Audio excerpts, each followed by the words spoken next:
Senate Armed Services Committee meets today to receive testimony on the posture of the United States Army. I want to thank our witnesses, Secretary of the Army Dan Driscoll and the Chief of Staff of the Army, Randy George, for being here. Unfortunately, it seems that detailed fiscal year 2026 budget will not be available for several more weeks. Nonetheless, we'll benefit from speaking to both Secretary Driscoll and General George. In the past month, we've been speaking publicly about the Army Transformation Initiative, or ATI. This initiative seeks to change portions of the Army's capabilities and force structure while maintaining the Army's flat budget. The Army provided this committee with the first real set of details on the ATI about a week ago. This hearing marks the beginning of the Army's discussion with Congress on the idea. We are ready to work with you, gentlemen. In fact, we must work together rapidly to fix fundamental problems with the Army. Since 2000, the list of failed Army modernization initiatives, such as the Comanche helicopter, the Crusader howitzer, and the Future Combat Systems, has continued to grow. Between 2002 and 2012, the Army spent $50 billion on programs it eventually canceled. The record in the past 5 years has been better, but it still contains significant missteps. The Army recently spent $2 billion on a Scout helicopter that will never fly. Other cancellations of programs have followed, including the Strategic Long-Range Cannon Program, the Extended Range Cannon Artillery Programs, and the M10 Booker Armored Infantry Support Vehicle, as well as the Humvee. Fundamentally, the Army needs to decide how to adapt to the changing character of warfare and meet priority missions, particularly against China and Russia. Mr. Secretary, many ideas you propose in your transformation initiative and your budget will meet that mark. I think you'll find widespread support for increasing investments in long-range fires and air and missile defense, as you proposed. I would note, however, the lack of logistics investment in your plan, given the Army's central role in logistics in the Pacific. So perhaps we'll talk about that. Mr. Secretary, I think you'll find Congress a very willing partner when presented with convincing analysis that justifies investment changes. In particular, those changes should help American soldiers deter war and, if necessary, win in a convincing fashion. Where we do disagree, it will likely be in effects on the industrial base. Our defense industrial base is brittle. We cannot afford to let sites close, or we will lose the defense expertise of many skilled workers. We need investment strategies that recognize this. Our investment should provide stability and ensure the United States can maintain maximum competition. The Army cannot follow the divest to invest strategy that the Navy and Air Force have wanted to pursue. The United States faces too many threats today to leave gaps in capabilities. It will require tightly woven investment strategies among the Army, Congress, and industry to get this right. So we look forward to your testimony. With that, I turn to my friend, the ranking member of this committee. Well, thank you very much, Mr. Chairman, and Secretary Driscoll, General George, welcome to today's hearing. Thank you both for your service to the nation and the Army, and please convey the committee's appreciation for the men and women serving under your command. Let me first take a moment to recognize an historic milestone for the United States Army. This month marks the 250th anniversary of the founding of the Continental Army in 1775. Since then, millions of Americans have stepped forward to serve in the Army and protect their fellow citizens both on our own soil and abroad. For me personally, the opportunity to serve in the Army and to lead American soldiers was the privilege of my life. I'm proud to recognize this important moment in our nation's history. Today, the threats the Army faces would be inconceivable to its founding leaders. As we speak, China is working to challenge America's interest and leadership in the world. Vladimir Putin continues his vicious assault on Ukraine as a stepping stone in his imperial vision and Iran seeks to exploit violence in the Middle East to expel the United States from the region. The United States Army, the most powerful ground force in the world, is fundamental to deterring and, if needed, confronting these threats. Secretary Driscoll, General George, last month you announced an ambitious plan called the Army Transformation Initiative. This initiative would, among other changes, reduce headquarters, consolidate commands, redirect funding, restructure infantry brigades, reduce procurement of ground vehicles and aviation systems. Now, I'm always open to considering new ways to improve efficiency and invest in the right technologies for the future. That has to be a constant imperative. However, I have questions about this initiative, including the analysis and rollout for the decision and the implementation plan. And gentlemen, I would ask that you discuss this plan in detail and explain your objectives to the committee. I would also note that it's difficult to fully discuss the Army's posture when we have yet to receive a budget request from the administration. This is quickly becoming the longest delayed budget submission in memory, and I urge the White House to deliver it quickly. To my understanding, in its fiscal year 2026 budget, the Department of Defense will request yet another flat budget for the Army. I'm concerned that we risk the Army's combat strength if we do not provide it with the resources it needs to continue full modernization. Secretary Driscoll, General George, I'm interested in hearing how the service is adjusting its operating concepts and force posture within these budget constraints. To that end, I'm very skeptical of the administration's deployment of more than 10,000 soldiers to the southern border, including elements of the 10th Mountain Division headquarters and a 4th Infantry Division Stryker Brigade, as well as the expansion of Army installations to create so-called national defense areas along the border.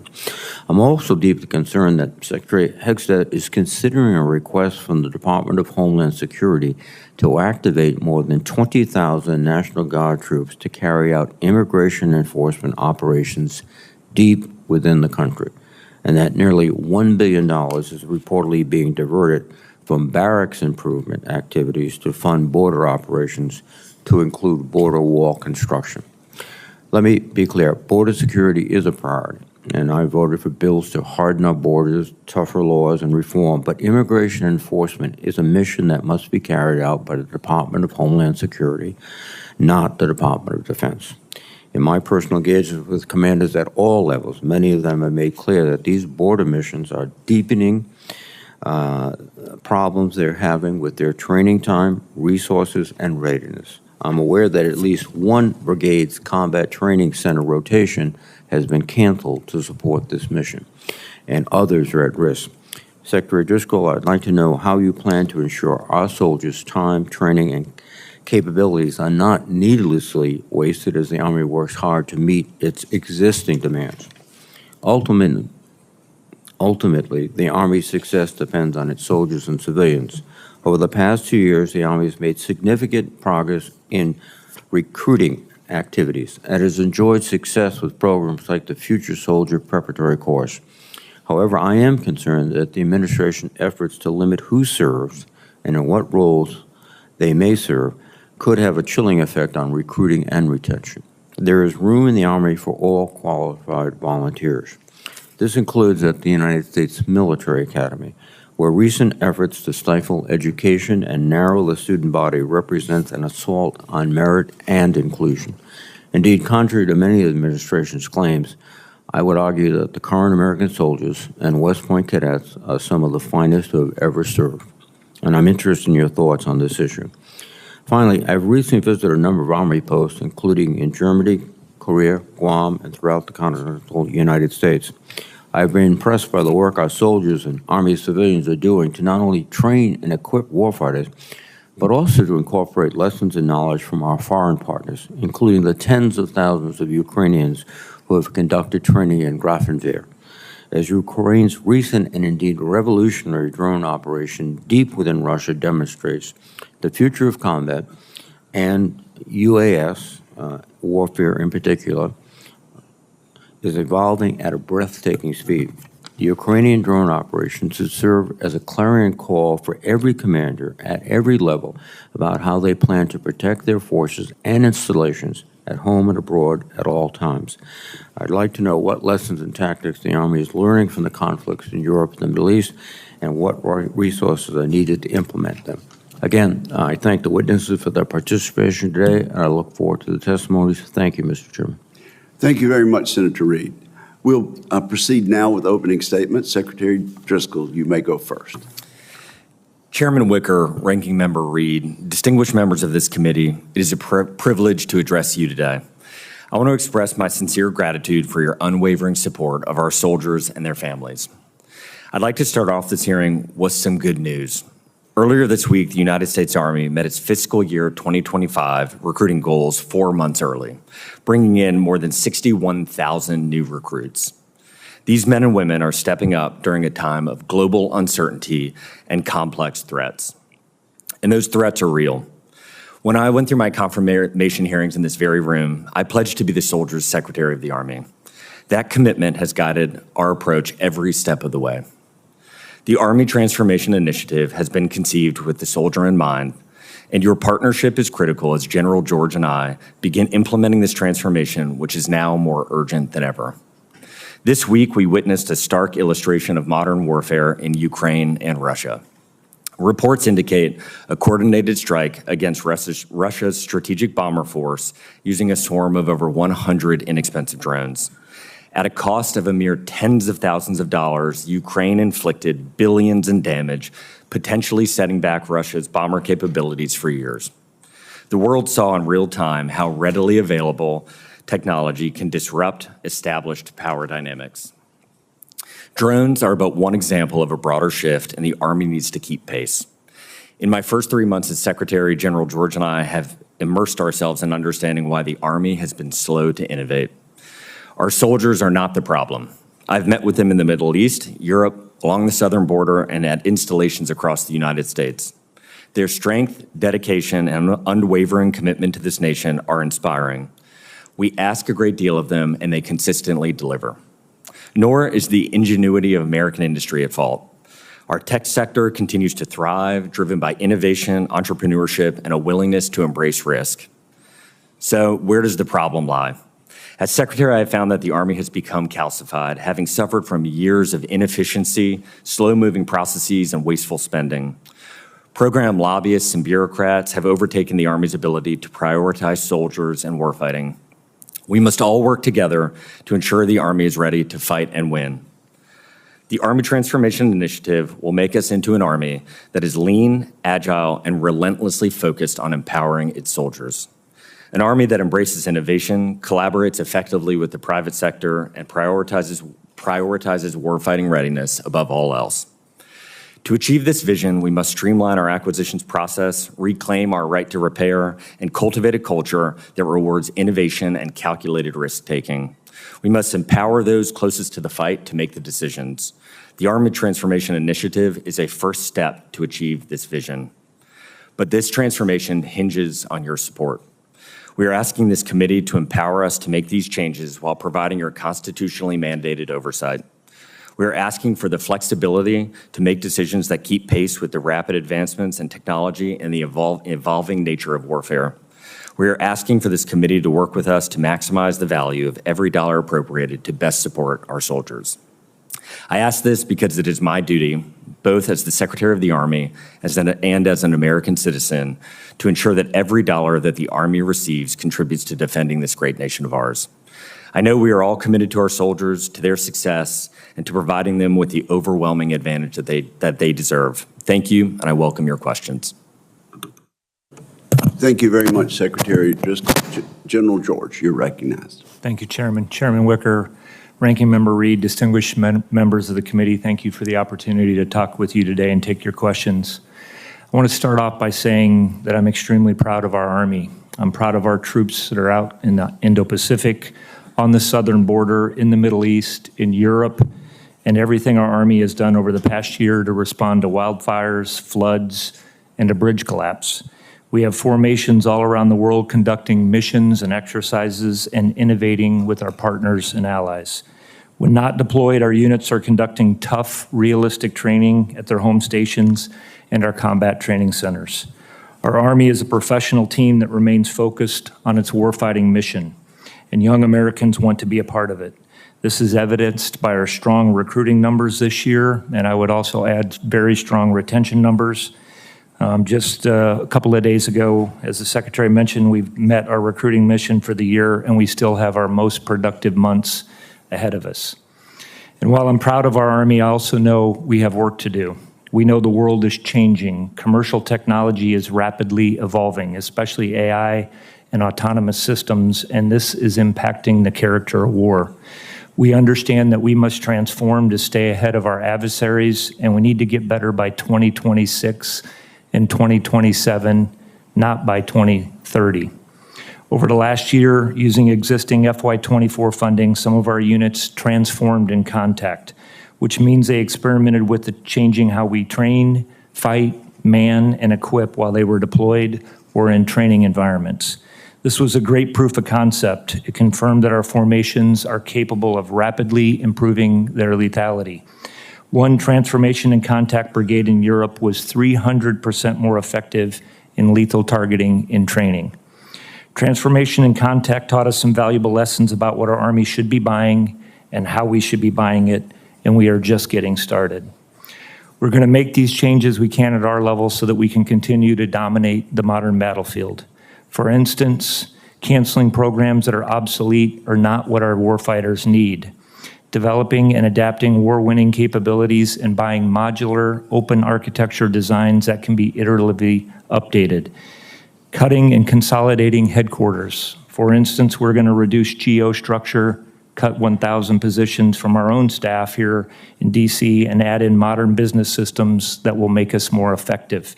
And finally, we will power down authorities and funding so that commanders in our fighting formations have what they need to make their teams and their communities successful. What I've learned from being in this seat is that our job as leaders is to do what we can with the budget that we have. I've been talking about the need for agile funding for UAS, counter-UAS, and EW.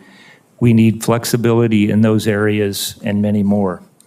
Technology is changing too rapidly. We've got to be able to buy capabilities rather than specific programs so that we can always get our warfighters the best available tech and equipment for the fight. And this is where we could use your help. We are quickly approaching our Army's 250th birthday. This will defend has been our motto for 250 years, and I'm looking forward to celebrating our long legacy of duty. More importantly, our soldiers are ready today to defend our country, and we will do our part to ensure they have what they need to be successful in that enduring mission. And Chairman and Ranking Member, we look forward to taking your questions on how important the OIB is to us, how specifically we're going to transform, and what lessons we're learning from the conflicts today. Thank you for your support. Thank you, General, and thank you for mentioning the anniversary and birthday, which is quite significant for this nation and very personally significant to a number of members of this committee. So thank you very much. We're rolling out and did roll out some very specific information about the reconciliation bill in just the last day or two. This bill has been developed with hand and glove consultation with the administration and with our colleagues in the House of Representatives. It's one of the least controversial sections of the reconciliation bill. However, much of the funding in the Defense Reconciliation Bill, because the rules has to be unspecific and will technically be at the discretion of the Department of Defense, though we'll write recommendations for them. So I need a quick yes or no from each of you, particularly based on the fact that this has been written in consultation and with changes made to accommodate the administration. Do you commit, Mr. Secretary, first, to follow Congress's spending recommendations in the Defense Reconciliation Bill unequivocally? Yes. General George. Yes, sir. Thank you. And that's been the answer to by all of our witnesses. The organic industrial base ammunition plants, depots, arsenals remain vital to sustaining combat operations.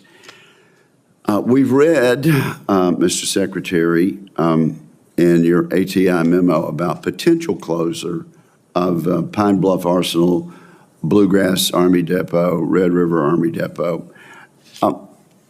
In light of the fact that we're going to be so focused on reindustrialization, I would caution that we be very careful about that. Are you planning to propose closing these 3 facilities, Mr. Secretary? Chairman, we are creating a plan to look at what we can do with them, with shifting work from them as one of the options. I think General George and I stand hand in hand with you, acknowledging that our organic industrial base is not sufficient for the threats today or in the future. I think spending is constrained as it should be. We owe that to the American taxpayer. We are working on plans that could use those facilities for other purposes, but if the funding does not come and it has to come from the rest of the budget, I think our current belief is that those dollars at our current budgeted level would be best suited somewhere else. Well, I hope we'll continue to have a meaningful dialogue there. As the body that's constitutionally charged with the power of the purse, and it may be that our need for reindustrialization will tie in quite well with actually continuing to utilize these. Now, you mentioned drones, and we sure have learned a lot in the last 5 or 6 days about small, inexpensive drones. I don't know if most people realize that our drone manufacturers create drones that cost 10 times as much as Chinese drones. DoD is spending less than $100 million per year on small drones. It seems to me this makes it difficult for our industrial base to achieve economies of scale and buying the equipment to produce at a more reasonable price. Do you agree with me on that? And do you agree that we very much need to address this issue, Mr. Secretary? And then I'll ask General George to comment also.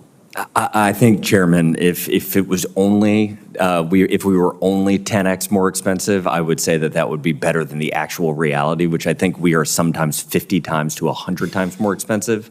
We are so expensive that it just makes the cost curve absolutely impossible for us. And so I wholeheartedly agree that we as a nation have got to set a moonshot to figure out both how do we defend against these low-cost drones, and then how do we create enough to scale against Russia. It's estimated maybe creating 4 to 6 million this year. I mean, and China even more. I think the last number I saw is they might be doing 50 million across their entire country. We are currently not ready for it, but we need to work with you to get to speed up the current tests that we are doing. General George, I assume that you and the Secretary are of one mind on this issue. We certainly are, Chairman. I would, there's 2 aspects of this. To your previous comment on the, industrial base, I think that's something, again, you look at like DJI is producing 15 million drones. One of the challenges for us, like brushless motors, controllers, things like that I think that this is where we need to move to in our own industrial base and be able to do that. It could help commercial industry here stateside as well. So that's one aspect. The other thing, millions of people are listening to you on television. Tell them what DJI is. It's a PRC company that makes drones, 15 million drones. And again, we need the parts, and we could produce that here. And the second thing that I would add, Chairman, is that I think this is why it's important that we have. That we buy in portfolios, the brigade capability portfolios. A program of record is, that we wouldn't buy the same drone was one that we've canceled, 25-year-old drones. We know that those are updating. And so we could, I think in UAS, counter UAS and EW, We need to have the flexibility. We can come over here. We certainly want the oversight and explain what systems we're buying. But this is an area that is rapidly transforming and adapting, and we need to be able to maintain pace with that and have the flexibility to do it. Thank you, sir. Senator Reed. Thank you very much, Mr. Chairman. Let me begin with a tragic incident that happened on January 29th of this year. 67 people were lost when a U.S. Army Black Hawk helicopter collided with a PSA airline flight 5342. Obviously, it was a tragic moment. In the intervening weeks and months, as investigations are ongoing, family members have expressed to me significant concerns by the lack of transparency and direct communication with the Army, specifically Army senior leaders. And Secretary Driscoll, does the Army commit to establish a direct communication with these families? I think it's fair and necessary. Senator, the incident on that day is a tragedy. Our hearts go out to the victims and their families. The Army is doing everything we can to learn from the incident to ensure that it never occurs again. There is obviously an investigation and lawsuits ongoing, and the best advice we've received from counsel to date is to let those play out. And so that's our current position, Senator.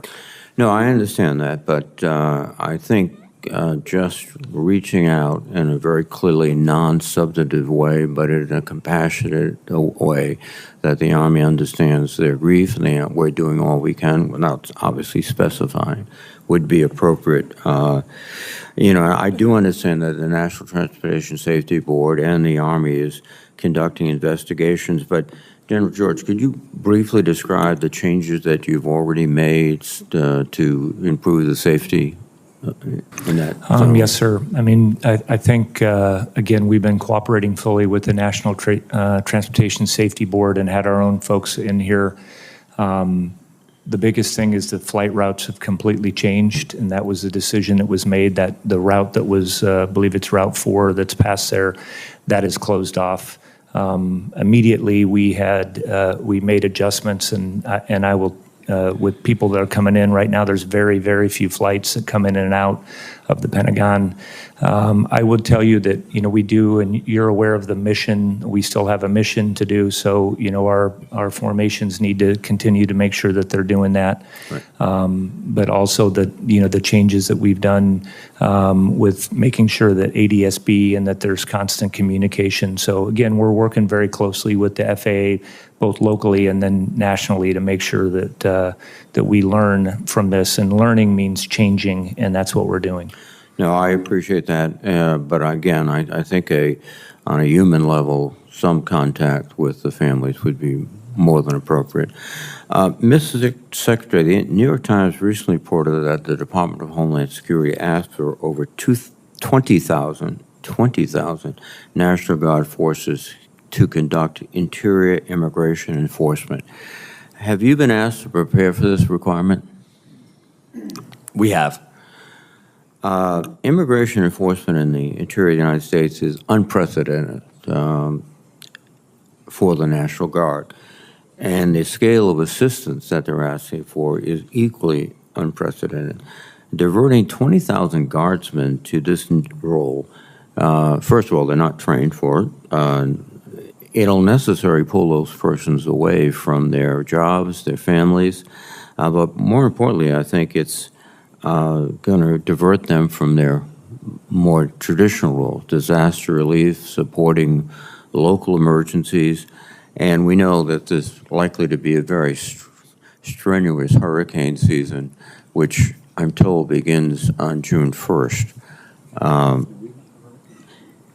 From which states would the Army be pulling these troops?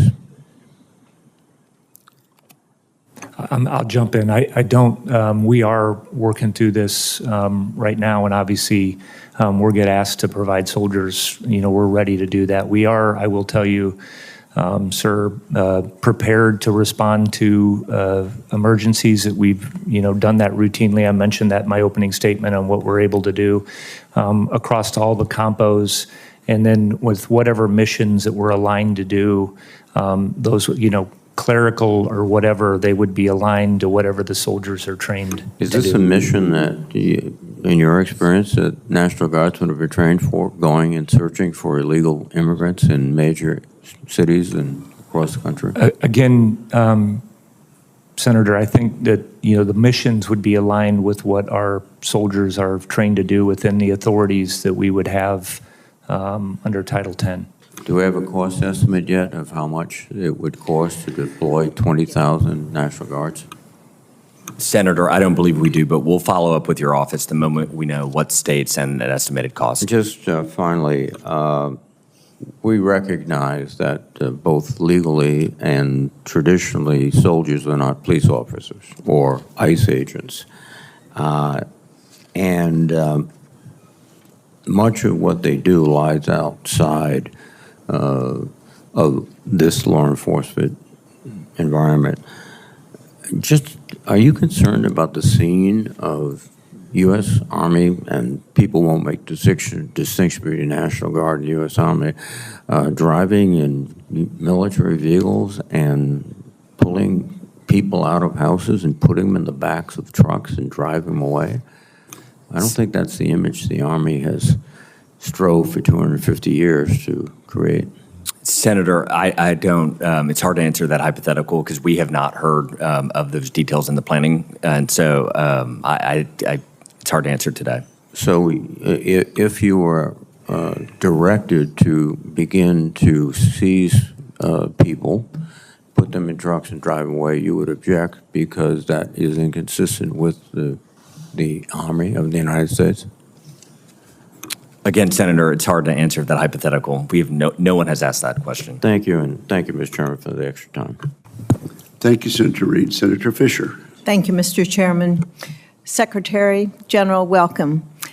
The Army was already undergoing significant changes prior to the April 30th letter from the Secretary of Defense. I understand that we've had some success in increasing experimentation and getting soldier feedback early in the acquisition process. This results in more intuitive capabilities, easier for soldiers to use. How does the Army Transformation Initiative build on the transformation in contact efforts so that technology can be delivered into the hands of the soldiers faster? Senator, Mr. Secretary. It is all built off transformation and contact, and all built in as many instances as humanly possible off what soldiers have actually told us. So if you look at what the most successful small, medium, and large businesses in America do, particularly if you looked at the venture capital backed ones, what they would have is this concept called minimum viable product, which is this idea that if you have an idea, get a prototype as quickly as possible and get it to your end user. And what we have tried to do, and what the Army has done really well, I think, or I hope, is to get things we are testing into the hands of our soldiers as fast as possible. General George and I were with an autonomous software company that designs essentially the software for autonomous vehicles about a month and a half, 2 months ago at this point, and we saw what they had. We asked if they had ever put in an Army vehicle.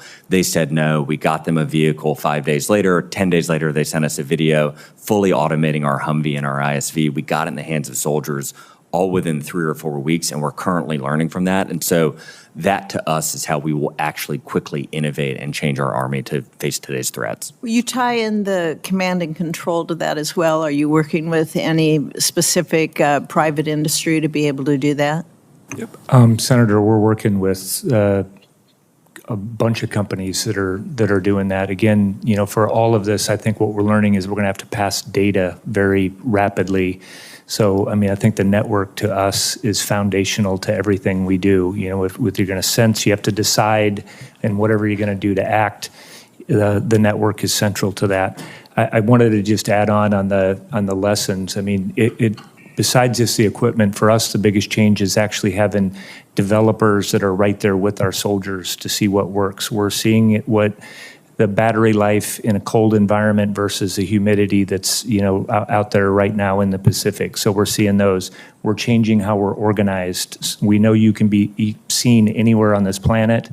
how we're going to reorganize our formations, we're learning that, and how do we better train our soldiers to operate in EW environments, how do we better train FPV operators, all of that. And again, we have to constantly, we're in the continuous transformation mode. Okay, thank you. We saw a long-range hypersonic weapons test in June and December of last year, and I was encouraged by the success of those tests. Do you still anticipate, Mr. Secretary and General, fielding that capability by the end of fiscal year 25?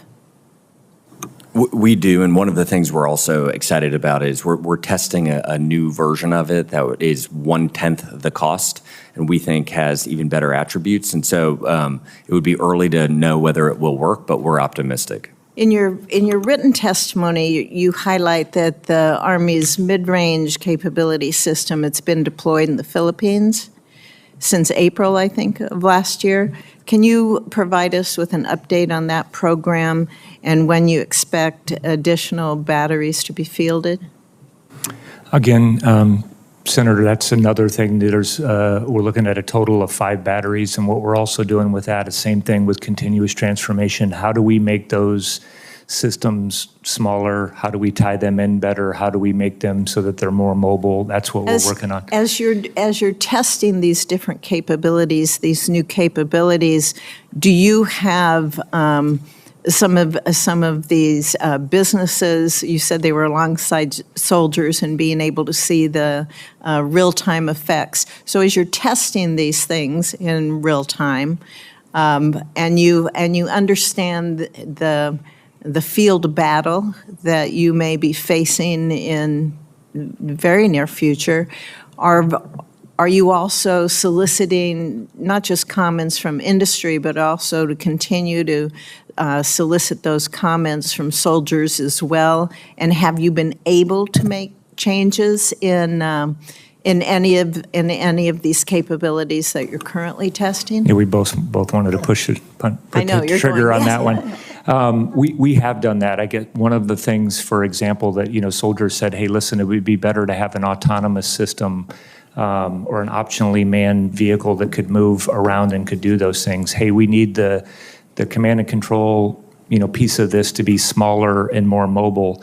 And so we're making those changes. And we've had companies that have actually gone out, and this is about leveraging commercial industry to do this, that have made, those vehicles and then brought them out to our formations, and we're testing them. And again, getting them to our soldiers is the most important thing we can do. Great, thank you. The chairman's going to gavel you out, Mr. Secretary. Thank you very much. Of course, witnesses can supplement their answers. Senator Shaheen. Thank you, Mr. Chairman. Mr. Secretary, General George, thank you both for being here. I want to follow up on Senator Reed's question about the role of the National Guard in dealing with illegal immigrants. And I'm looking at a memo here from the Executive Secretary at the Department of Defense from the Department of Homeland Security. And one of the things they say in this memo is that they're asking the National Guard to up to 3,500 personnel to support field investigative units for high-priority fugitive cases, joint task force operations for absconder fugitive tracking, surveillance and canvassing missions, data analysis and call center support, and night operations and rural interdiction. That doesn't sound hypothetical to me, Mr. Secretary. That sounds like that is a direct request that has already been made to the Department of Defense, and I assume you might have seen it from the Department of Homeland Security to engage in those operations. It also says that the Army is not going to be, or the Department of Defense is not going to be reimbursed for those operations. So do you know who's going to pay for those and what account from the Department of Defense that those operations would come from?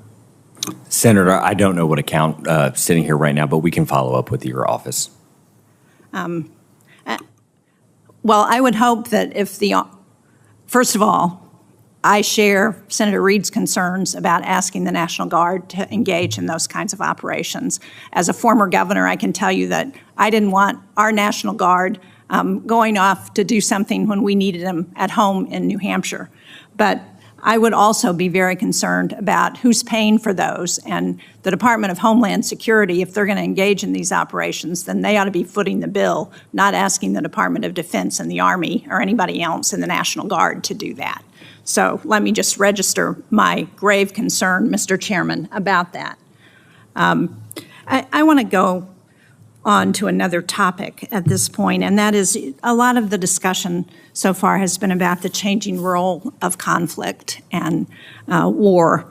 And one of the places where I think we're seeing those operations very dramatically is in the information warfare systems arena. And so I'm concerned about the Army's decision last year to reduce nearly 3,000 Special Operation Forces personnel.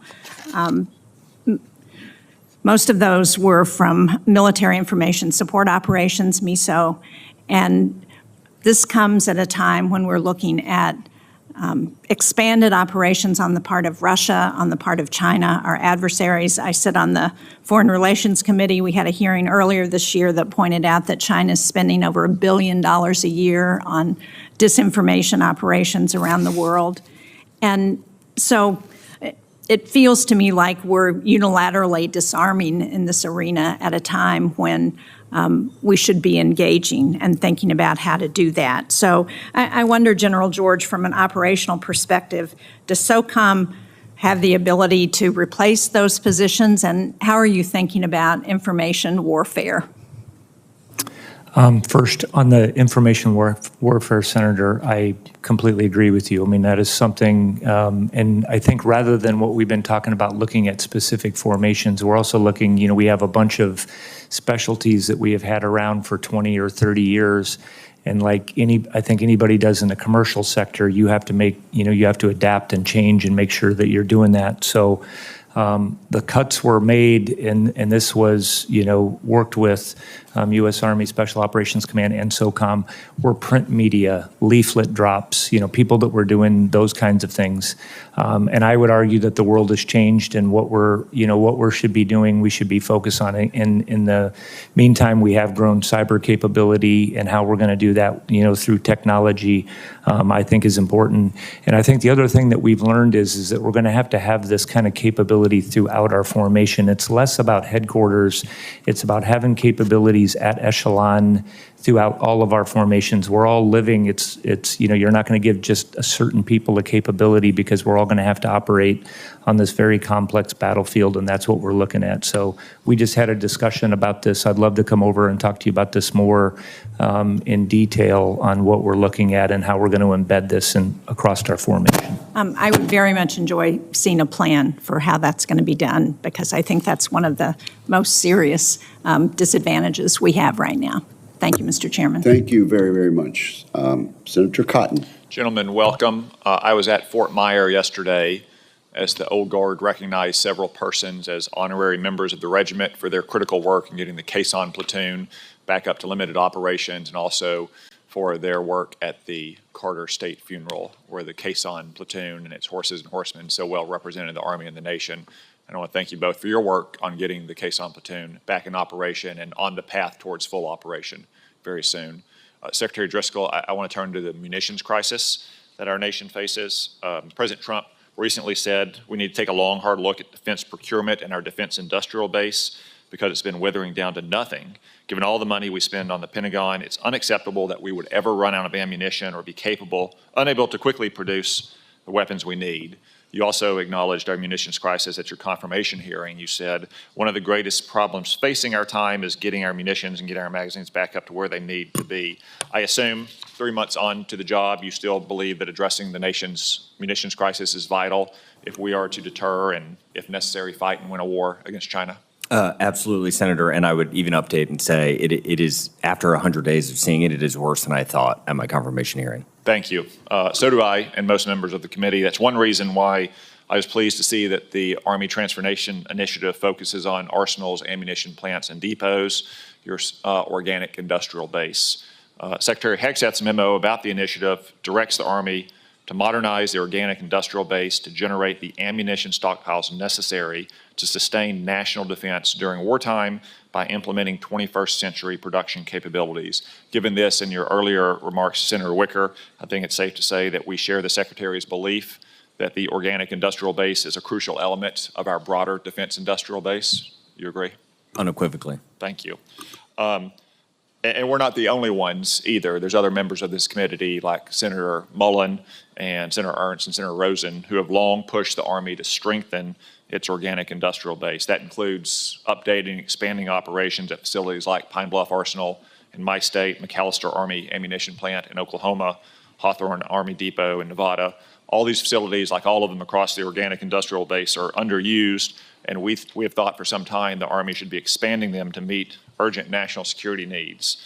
And while I agree with you that the commercial industry will play an important role in solving the crisis, I think we all know that industry alone can't do it all. First, I'm doubtful that private businesses are going to take up work like smoke grenades or other niche capabilities required by the military. For instance, I'm skeptical that it's profitable for a business to stand up new production of white phosphorus ammunition, which is only produced in Pine Bluff, when the customer base is limited to the U.S. military, the cost of production are so high.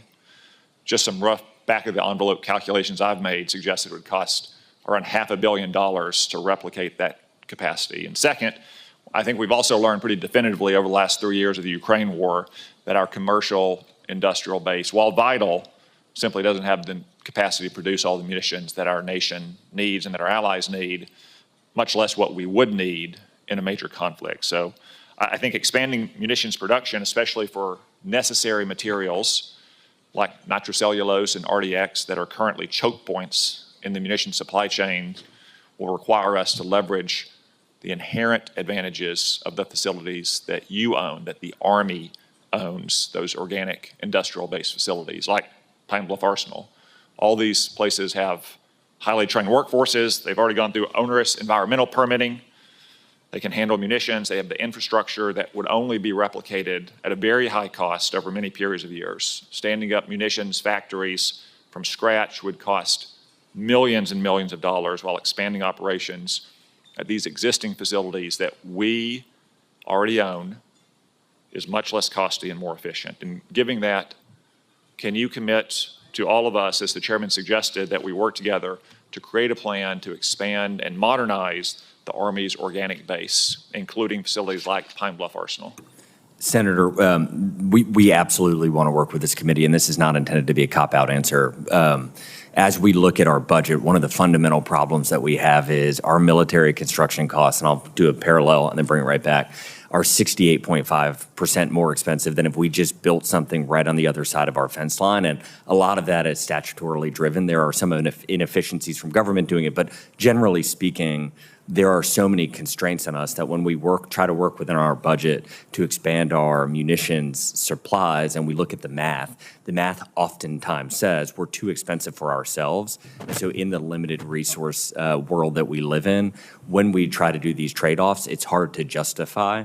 But working with this committee to try to streamline a lot of that, allocate additional resources, we are wholeheartedly in agreement that it is one of the most critical things for our country. Thank you. I think we will want to examine the math, and we'll want to work together to find a path where we can meet the nation's munitions needs, some of which will come, no doubt, from expanded private production, but some of which is going to have to come from our organic industrial base. Thank you. Mr. Secretary, we also might want to work with you on alleviating some of the constraints you referred to that you mentioned make it more expensive to work with the existing facilities. Thank you very much. Senator Hirono. Thank you both for being here. I would like to join Senators Reid and Shaheen for once again raising our concerns about the deployment of 10,000 soldiers to the southern border and the use of 20,000 National Guardsmen to engage in immigration enforcement. We've raised these concerns, as I said before, about using soldiers to do things that are not in the mission of the DOD. These are raised at your nomination hearings, Mr. Secretary. Can you commit to not supporting a request to use National Guard's people for core law enforcement functions such as arrests and detentions? Senator, I can commit to not using our National Guard for any unlawful use. And just to reiterate, I have not heard of one single request that makes me believe any current plan is something that they are not legally able to do. So that's the operative word, the conditioning word, that you would not do anything that would be unlawful. And if the president says this is what he wants, in his view, whatever he does is lawful. So this is a legitimate concern that we have because the president has his priorities, and those priorities are to round up a lot of people, in many instances, I would say, illegally raising those kinds of questions. So it is a legitimate question for you, Mr. Secretary, that you commit to not allowing the use of National Guards for law enforcement purposes. So I put that question to you out there. Secretary, it is very appropriate that the Indo-Pacific AOR is a focus of our national security. And one of the negotiations, critical negotiations that are occurring right now has to do with the training areas that the Army uses in Hawaii, including Pohakaloa, which is some 22,000 acres, some of the least, critical portions of it leased from the state. And these lease negotiations have got to be completed successfully. Otherwise, these training areas expires in 2029, right around the corner. And these lands are crucial to maintaining military readiness in the Indo-Pacific, but also hold cultural significance for the Native Hawaiian community, a very important community. Will you commit to working closely in good faith with state officials, the community, and the Hawaii congressional delegation on this critical negotiation matter? Absolutely, Senator. And just on behalf of the Army, the Hawaiian community, we speak to soldiers who had just redeployed from that area, and they always say how well they're treated and how well they're cared for. And so we are grateful for them taking care of our soldiers. These negotiations are so critical that you know that there is a special person who's been appointed to facilitate these negotiations. General George, I applaud the Army's focus on innovative sustainment solutions like 3D printing to quickly and cost-effectively address long lead times for parts and delays in production. And you noted in your testimony that there was a delay of 1 year for a part that was going to cost only $20 from the private sector. And your material command, 3D people just printed this part for 16 cents, something like that. So this is the kind of innovative and creative solutions that I very much applaud. So I secured a provision in last year's NDAA which directs the establishment of an advanced manufacturing facility in Hawaii to support all of the services. So is this something that you are supporting, General? We are certainly supporting advanced manufacturing, 3D printing, making sure that we have it at, not just the large production facilities, but having it from top to bottom. That would start with like Rock Island, what we do, and there's commercial industries that are using that. We just tested it at Project Convergence out in the Pacific. I think a big piece of that too is giving our ability, because we normally do that under battle damage assessment and repair, is the right to repair, and that was a big part of what we had in Army Transformation Initiative as well. I know Secretary. Thank you. So since you raised the example of what can be done if we had this kind of capability, I hope that you will prioritize our ability to do that. Thank you, Mr. Chairman. Thank you very much. Senator Ernst. Yes, thank you, Mr. Chair, and thank you, gentlemen, for being here today, Secretary Driscoll and General George. I'm always inspired by your willingness to move our great Army forward. So thank you for that. And I just want to take a brief moment and address some of the concerns as well that have been expressed by my colleagues about the utilization of the National Guard. And having been a longtime National Guard member, I say the more that we can use our soldiers in jobs that are appropriate for our soldiers, I say go for it. My soldiers always looked for those opportunities to volunteer to serve in those types of capacities. So whether they're working in logistics opportunities, they're fueling vehicles, they're repairing vehicles, if they are a transportation soldier, they're a transporter, they want to be able to drive, whatever it happens to be, we can always further their skills by having those types of mobilizations. We also just saw mobilization of 1,800 Iowa Army National Guardsmen. They are going overseas. It is a different type of mission than what we would see here in the United States, but we want to wish them Godspeed. We had a number of send-offs over the course of this past week. And just talking about transformation, I want to continue on with that theme. We're going through a lot of reforms for modernization, and you also have had some really notable progress in recruiting and retention. So, General George, if I could start with you, we're only midway through the year, and you've already met the Army's recruiting mission, or their goals. So can you talk to us a little bit about how that has been possible and what you see as the motivating factor right now for young men and women deciding to serve in our great United States Army? I think I would love to give my Ranger buddy here an opportunity to jump in on that one too. I think it starts with leadership. It has been picking the right recruiters. Our recruiters are doing great. We're trying to give them also the right technology. One example is using something right off the shelf so that people aren't filling out, which you're very familiar with, hundreds of forms, that it's down to something that's very simple so that our recruiters can get out there and talk about the Army. In the end, I think they want to join the people that are out there, and we need to make sure that we continue to do that.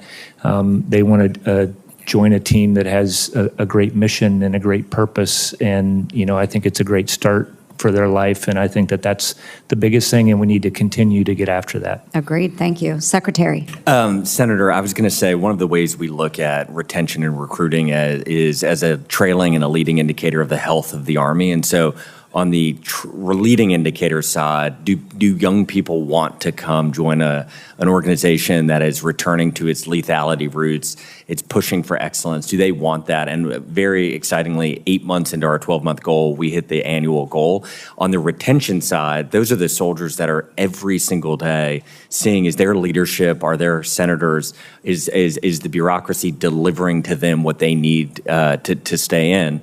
And even more exciting to us is we hit that 12-month goal 6 months into the year. And so we think of these as very good indicators that the Army's in a healthy spot with our humans. It's really, really astounding. And I appreciate the remarkable work that you both have done. Now, I did introduce the SERVE Act, and that will improve the connection between service opportunities and local communities. And I'm really, really excited about the opportunity to get that passed this year.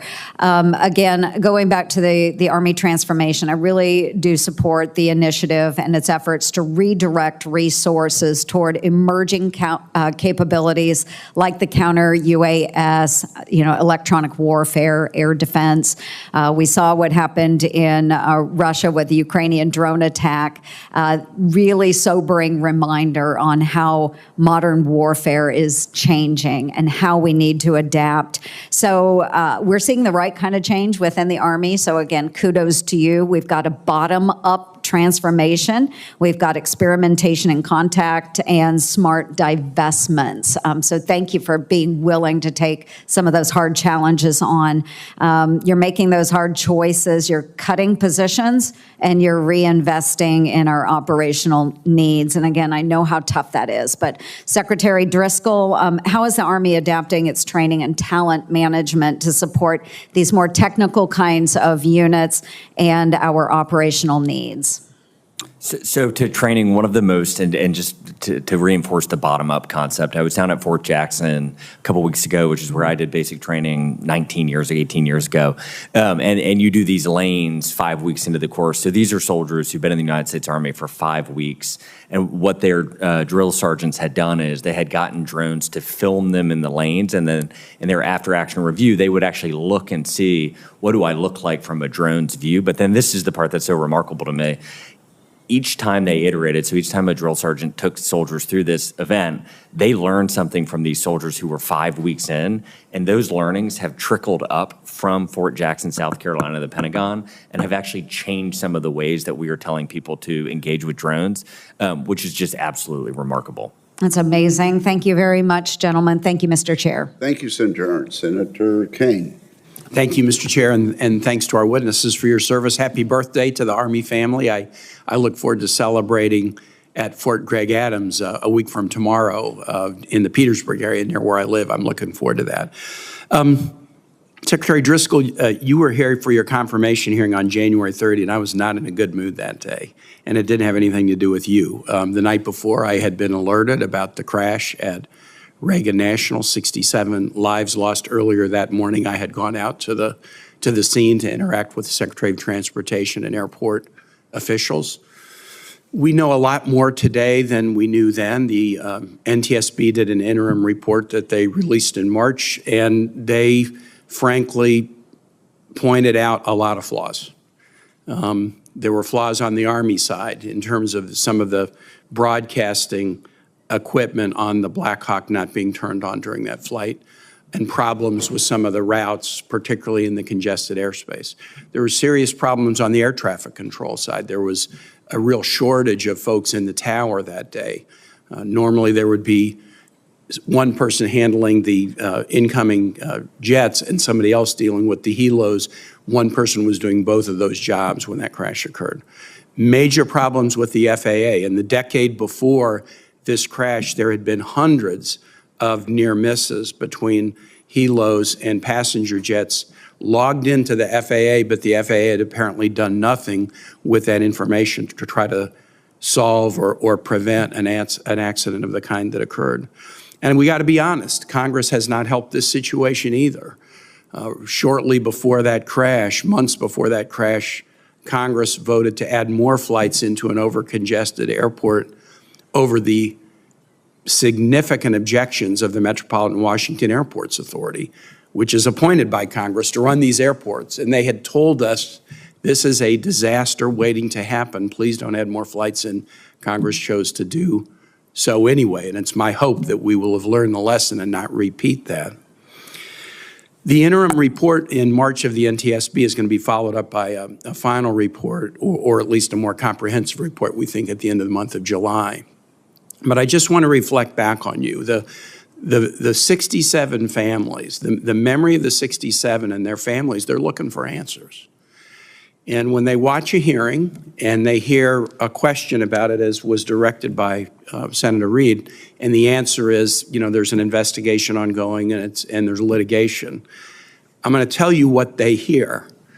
What they hear when they hear that answer is minimizing liability is more important than our suffering. Minimizing liability is more important than making sure this doesn't happen again to other families. I've done a lot of disaster response as a mayor and governor, and I've had a lot of lawyers tell me, well, you can't really give answers because if you do, somebody might file a lawsuit against you.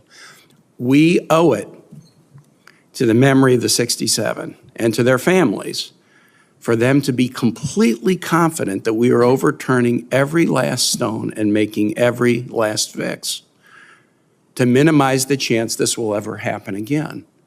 And right now, I will say I've interacted with the families a lot, and I'll echo what Senator Reid said.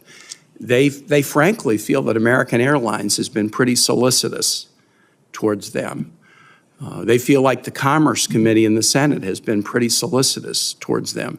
They don't really feel like the Army has been solicitous towards them, have really sat down and heard their questions. And there's some that maybe can't be answered because the investigation is not yet complete, but they don't really feel that they're being listened to.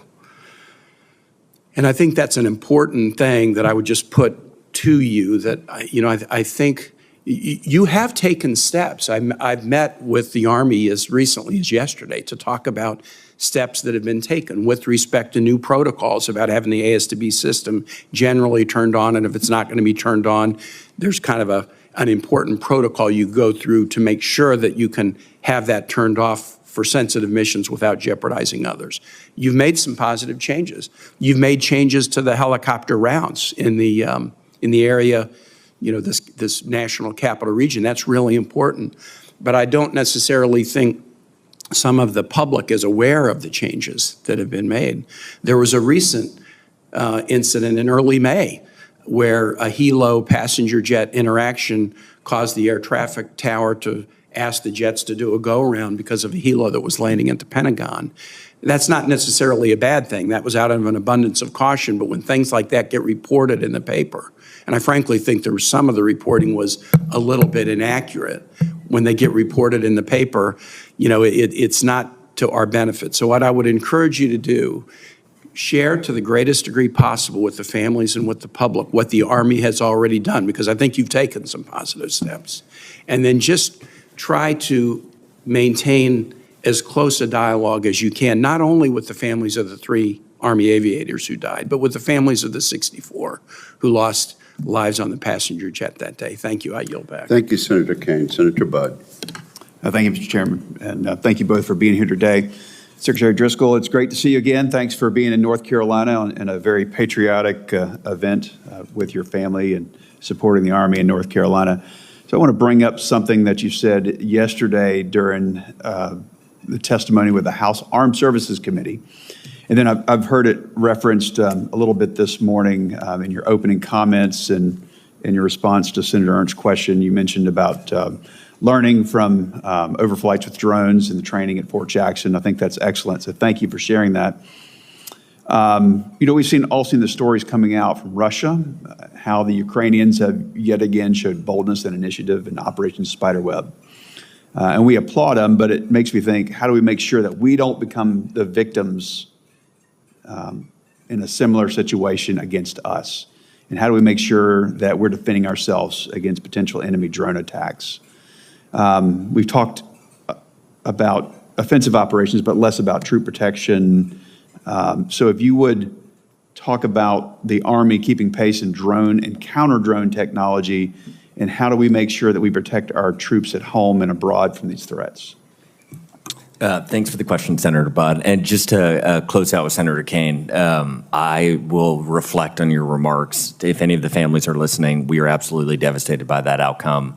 If anything we are saying sounds like callous legalese, it's not intended to be. So thank you for sharing that, and I commit to reflecting and following up. Senator Budd, air and missile defense is, when we see our air defenders, and we saw them in the Middle East, we say with a very straight face that they are the new tip of the spear. The way that warfare is changing, and what we saw with Operation Spider's Web in Russia, and the sheer volume of damage, I think our estimate is for sub $20,000 in cost, they took out up to, call it 10-ish billion in assets, and we would face that same problem. It is one of the challenges of our lifetime as an Army to figure this out. We are testing all sorts of different solutions, from the smallest being just shooting a 50 caliber round, the highest being we have ground-based interceptors that are based in Alaska and are a lot more expensive. We have things in the middle like directed energy, which require kind of different power grids and different ways of thinking about delivering and storing power. We're doing all sorts of experiments with our soldiers We were just with a company yesterday who is part of Operation Spider's Web in Ukraine and hearing about how they participated in it. And we said immediately, like, we've got to figure out how to get this technology into our soldiers' hands this summer so that we can start to learn, because it was obviously so effective there. And so I guess in summary, what we're trying to do is test as many things as we possibly can and then work with this committee once we find the ones that are working to scale them as quickly as possible. Thank you for that. General George, it was reported last year that the Army intended to raise a 5th multi-domain task force, and then it would be stationed in Fort Bragg, North Carolina, with the plan to be fully operational by fiscal year 2028. So the question is that still on track? And in a broader sense, how will the Army Transformation Initiative affect that force structure of the MDTF units? Yeah, I would tell you, Senator, that those plans are still on track. These are capabilities that we know we're going to need. Now, I mean, all of the things for multi-domain effects that we're going to have to do to include the counter-UAS that you were just talking about. So that's definitely a capability that we're going to need and continue to grow. So I want to, continuing, General George, I want to applaud the Army's investment in its next generation C2, or command and control program, which will take advantage of software solutions to give real-time data to commanders so they can make decisions better and faster than our adversaries. So what's the status of Next Gen C2, and where has it succeeded, and where can it improve? I think if you were going to ask the Secretary or I, we would. We're very encouraged by what we're doing. I think we know that we have to change how we pass data, move data, based on how you can be seen anywhere on this planet. We just saw out in when we were out in at the National Training Center, the concept, it works, and so we're now looking to scale it. We will have a division that's doing it this summer. We just want to go faster. I mean, and that's our press. We just did a warfighter over in Europe, and I know General Donahue. We just were up on the net with his team. This is transforming the network from theater all the way down to the tactical level, and we have to do as much as we can to go faster. Thank you. Thank you. Thank you, Senator Budd. Senator King. Thank you, Mr. Chairman. Very straightforward question. We've got this big parade coming up in a little over a week. What's the budget? 25 to 40 million. That's a pretty rough estimate for something that's going to happen in less than 10 days. That's as close as you can give us here today? We have a bucket set aside, Senator, for any contingencies or damage that we cause. We are aspiring to zero, but we have already budgeted in case we have to reimburse anyone. So a minimum of 25 million and somewhere around 40 is the upward estimate? Yes, sir. Thank you. In October of 2023, a tragic event occurred in Maine where an Army reservist killed 18 people in a matter of minutes. Subsequent to that, it was determined that he had substantial brain injury, most likely caused, he was a trainer in munitions, by blast overpressure and continued exposure. There was a lot of activity at the time in the Army and in the Pentagon generally on this issue of blast overpressure, mental health, baselining, and I just want to be sure, are you aware of that work? And I just want to be sure it isn't lost in the transition from one administration to the other. This is a very serious problem. It turns out that this one case in Maine was kind of a notorious one, but this is something that's throughout the armed services, particularly in the Army. General, do you want to address that? Are we staying after this issue? We're staying after that. It was probably about 3 weeks ago that we had the team up to talk about that. So, and operators, and we're using one of our very specialized units that do a lot of these very high-end kind of training. It's, right now we have implemented the neurological testing, so people going on and doing that. You're doing a baseline. And that's the baseline, but also we are, changing, again, it's how you train as well. And you kind of alluded to that is, do you need the level of explosives when you're doing certain kind of training? How can you reduce that? We're looking at equipment. How do we change For example, the Kevlar may be very helpful against, bullets coming at you, but it does other things when you have concussive events. And so how do we change that? So I probably once a quarter, I will have discussions on this, and these are ongoing with what we're doing. So we're continuing on that. Good. And Senator, I can just echo, this does come up often, and we are trying to look at our training where obviously we're choosing to expose soldiers to things and make sure that it is worth the risk. I appreciate that. And what all the right work has been done at the fairly high level. I just want to be sure it gets down to the ground in terms of day-to-day activity, that it's not just reports in the Pentagon, but that it's direct changes in the way equipment and training and those things, because as I say, it turns out to be a widespread problem and something we need to address. I appreciate your updates. Mr. Secretary, my understanding is the Army Transformation Initiative has recommended reducing civilian workforce in the Army by 23,000 people. My question is, where did that number come from? I would jump in a little bit on this. So a lot of, Senator, what we had done, and again, this wasn't like, hey, we're going to reduce a specific number. I think you'll also notice in there that we're combining headquarters. We had examples where we had, two geo-led headquarters within a stone's throw of each other that kind of had overlapping missions. So what we are doing is looking at how we can, we're going to reduce our business systems. I think I mentioned that up front.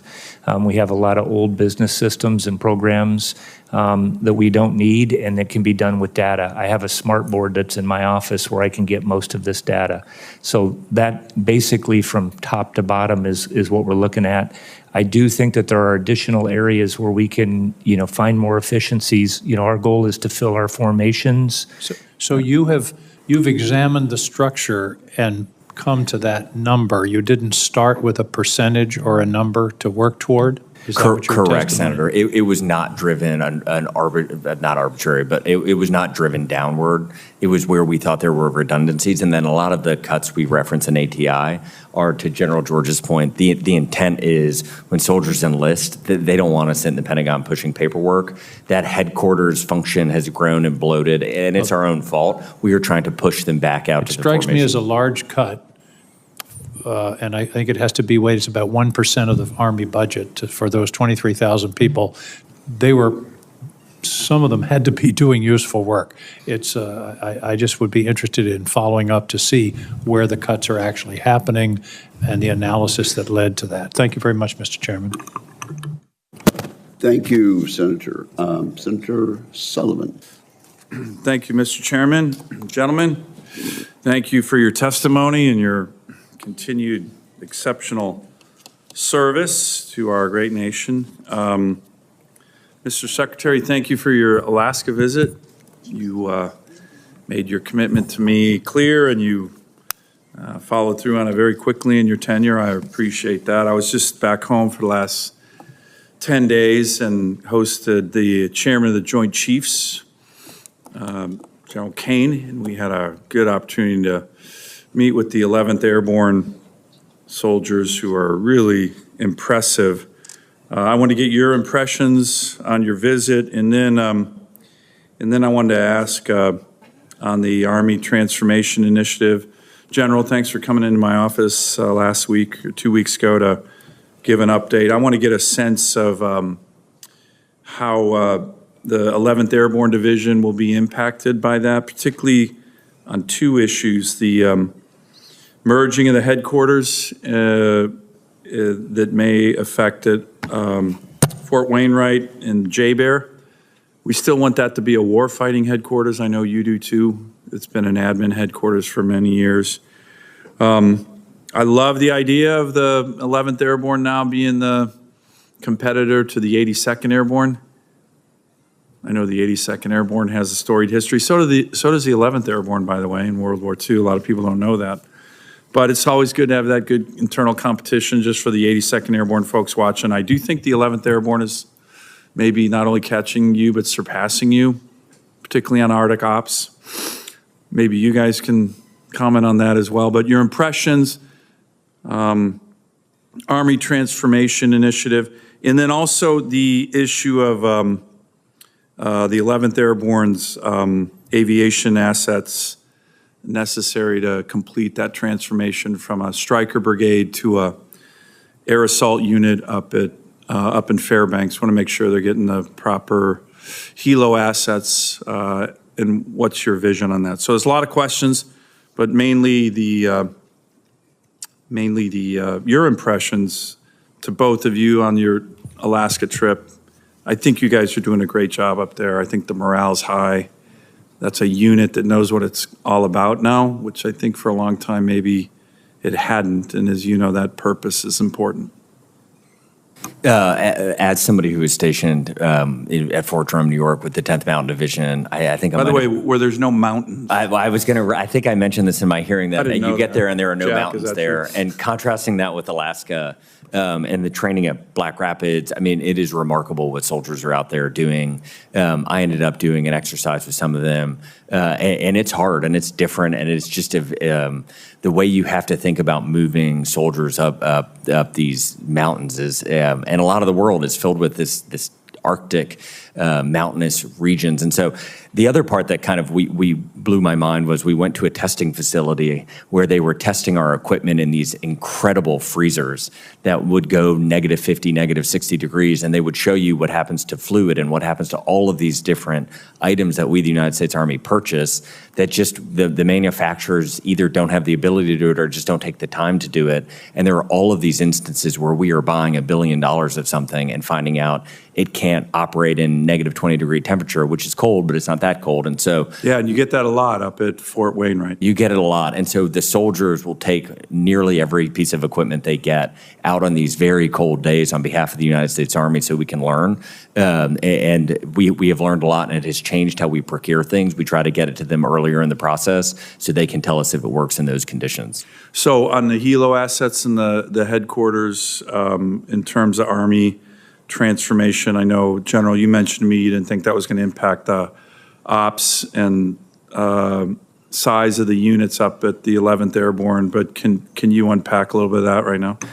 I would say one of the things that we're trying to do with the Army Transformation Initiative, and again, this gets to continuous transformation and make sure we're moving forward. I think that's actually a capability. You mentioned, having a division up there that needs to be a warfighting capability, that we need to add, certain lethal aspects to that division. And so, again, what we've got to do is I think other places, it's why we're trying to lead the way with what we're doing, reducing here and in other headquarters. This is exactly the kind of capability that we need to grow. And because of 11th Airborne, I think I've told you there, if you can operate when it's 40 and 50 below, those troopers have proved that they can go anywhere. They're just physically tough folks that can do things, and we want to invest in that Arctic capability up in Alaska. By the way, that came up a lot in our discussions with General Kane.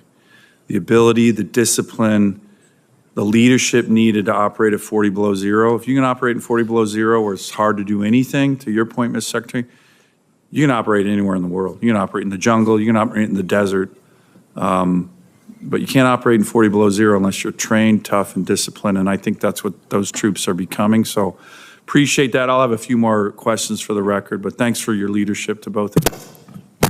Thank you very much. Senator Peters. Thank you, Mr. Chairman and gentlemen. Welcome to the committee, and thank you for your service. As we've discussed here in the committee, and three of us have had a chance to discuss in my office and other places, certainly the Army Transformation Initiative is going to refocus the Army towards future conflicts, and there's some real creative thinking, I believe, going into that, and I appreciate that. But as the Army begins this rapid modernization efforts, I'm hopeful we're going to continue to capitalize on my state, the state of Michigan's really unique commercial automotive expertise, including billions of dollars of research and development and advanced manufacturing talent that is located there. And at the same time, I think we also must ensure that ATI does not compromise readiness, innovation, and manufacturing. And I'm specifically concerned about potential impacts on some critical hubs like the Detroit Arsenal, as well as the Ground Vehicle Systems Center in Michigan. These sites, as I think both of you know, are central to the Army's modernization goals and the key for both shaping, for testing, and fielding the next generation capabilities. So my first question is for you, Secretary Driscoll. Do I have your commitment to work together to maintain both the Arsenal and GVSC's role in supporting the future for the Army's both wheeled as well as tracked vehicles? I would love to work with you, Senator. And the ISV, the Infantry Squad Vehicle, it comes off of Chevy Colorado, so it's dual use. The GM Defense have been incredible partners. I saw them a couple weeks ago as we were visiting, and what they have been able to make for our soldiers. And their CEO actually goes out into the field with our soldiers to figure out how can it be better, and then they will iterate those changes within a couple of weeks. So I completely agree that what has occurred in the vehicle manufacturing in Michigan is incredibly valuable for soldiers. And my understanding, well, thank you for bringing that vehicle up. And General, you and I talked about that as well, but I'll ask you another question. But my understanding is when you leverage that commercial expertise, you mentioned the Silverado used for this particular vehicle, you can go from concept to prototype to low-rate production within 6 months. That doesn't happen very often in the procurement process. And that's my question for you, General George. Can you speak to how the Army is going to continue to leverage Michigan's automotive manufacturing and R&D efforts and kind of build on what Secretary Driscoll told us? Certainly, Senator. I think this gets back to what we're looking at for our all across acquisitions. And we do have, Detroit Arsenal is important to us. But what's really important is our access to adopt and modify technology that's coming from the commercial sector. That's been, really important to us. And what GM and Ford and those companies spend on R&D and what they're doing with autonomous systems, in certain ways, what we're looking at is how do we restructure to make sure that we are taking advantage of that and not trying to build our own systems. We can't compete with what those two amazing companies can do up there. So what specifically do we need to do? And that's been our focus. And we've talked to a lot of the companies that are up there and will continue. So that will continue to be important to us. I think we need to adapt a little bit how we're doing that to take full advantage of what the commercial sector in Detroit offers us. Great. Well, thank you for both of you for that answer. General George, exercises like Northern Strike in northern Michigan strengthen our ability to work with our allies and deter potential conflicts. Northern Strike currently brings over 6,300 participants from across the U.S. as well as our international partners to Michigan's National All-Domain Warfighting Center. It's the largest training area east of the Mississippi.